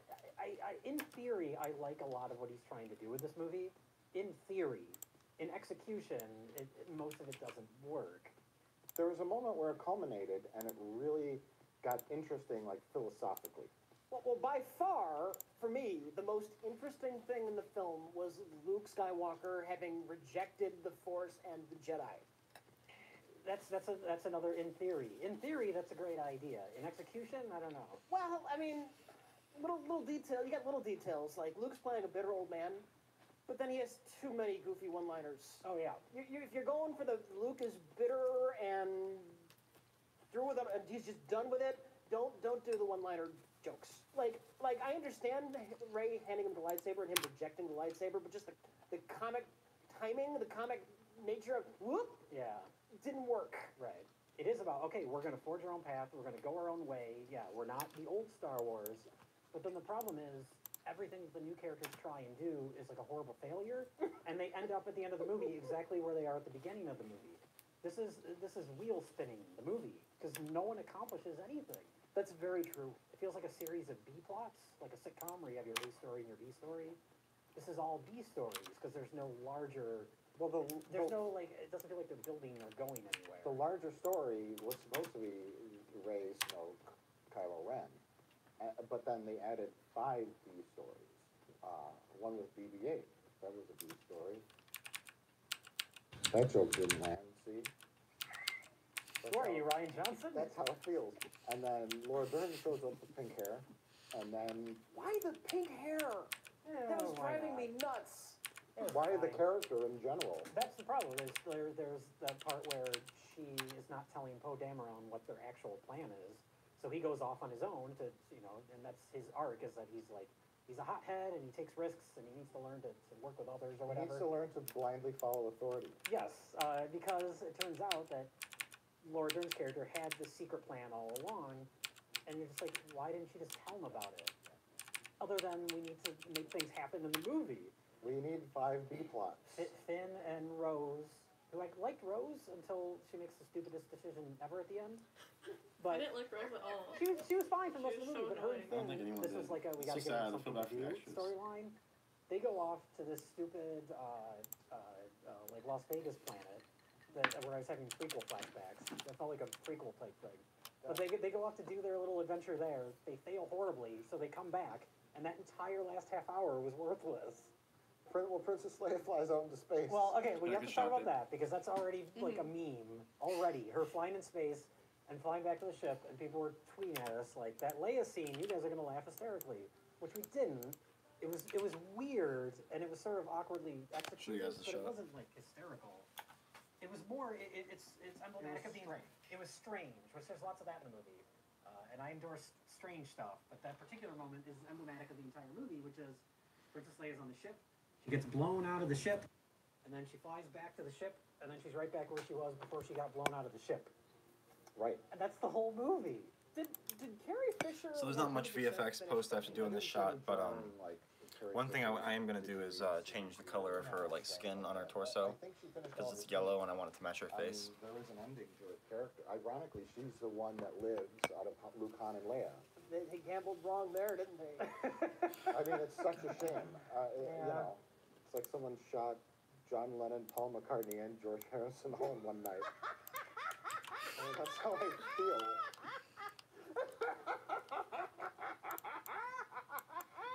Mark David Chapman had a machine gun. Strange editing moments. I don't know about you guys, but the ending, spoilers alert, Snoke, where Snoke dies, right? And it was almost like a reverse bait and switch, because Snoke's on the throne, right? And then he's like, he makes, what's her name, Rey, fly up to Kylo Ren, and he's like, kill her, Kylo Ren. You know, prove who you are loyal to. Take your lightsaber out and use use your lightsaber to stab your main villain that you are going to kill and betray. And then it cuts to like the Luke lightsaber slowly turning like, yeah, we know what's gonna happen. Like he's spelling it out for you. And I thought he was gonna kill Rey. I'm like, it's too obvious. It was so obvious that they were gonna do something different. Yes, and then it cuts Snoke in half, and then they're like, Pretty easy. Yeah, he falls down. You just use selective color and go into the selective color plugin in After Effects. You go in and adjust the levels and turn it to match. Mask just this area and keyframe it. Yeah, there's a great frame by frame. Him being, Snoke being able to tell he's enough. There's a great moment early on that's kind of a little bit meta, where he's like, "You got beat by a girl with a lightsaber." It's like, as people complained about that in the last movie. Yeah. Even though they established that he was injured, and that's why she was able to. He got shot in the kidney and he was bleeding to death. But how could Rey match him in a fight? Because he was barely experienced. Yes. And so was she. No, it's worse than the prequels. Because it's I know like you're doing a voice. You're doing a voice. You're doing the internet guy voice. That was one comedy line that kind of felt okay to me was when it was like, what do you know about the Force? She's like, you can make rocks float and tell people to do things. And then, people chuckled and it felt a little silly. But then I was like, hey, that's all right. That's kind of what she knows about the Force. She knows nothing. Yeah. And so I was like, that's a cute moment. And then bringing it back at the end when she has to lift rocks. And then your eyes go back in your head so fast. So Snoke and the throne room and the betrayal. You know why I think that was so obvious? Because in his head, the real twist was after Kylo Ren switching sides, he goes, no, I really didn't switch sides. I'm still evil. That was the real twist. Well, yeah. It's like hitting the reset button. Yeah. Forget about the last 20 minutes. He's The still twist evil. is there is no twist. And that was disappointing because like for all the talk of like we want to forge our own, we don't want to repeat the past, forge our own direction. When they're like, let's team up together and we'll start a new world, a new system together. I was like, I want to see that. I like that Kylo Ren's like, Yeah, boy. yeah, this is all bullshit, good, evil, what's the difference? Yeah. Basically, let's just tear it all down. And, Sweet. So Only yeah, when it's good versus evil. yeah, and then production's it's like, going well, really well. Past few months or past month or so, I've really been kicking ass and making stuff in record time. Really excited to finish this video and to continue documenting it on this live stream. Yeah, it's been 3 hours, so I'll call it quits tonight, but I will see you guys again on Wednesday. I'll try to do the stream a little bit earlier on Wednesday so more people can attend. But thanks for being here. Babe, want to say goodbye? Goodbye. Goodbye. Love you guys.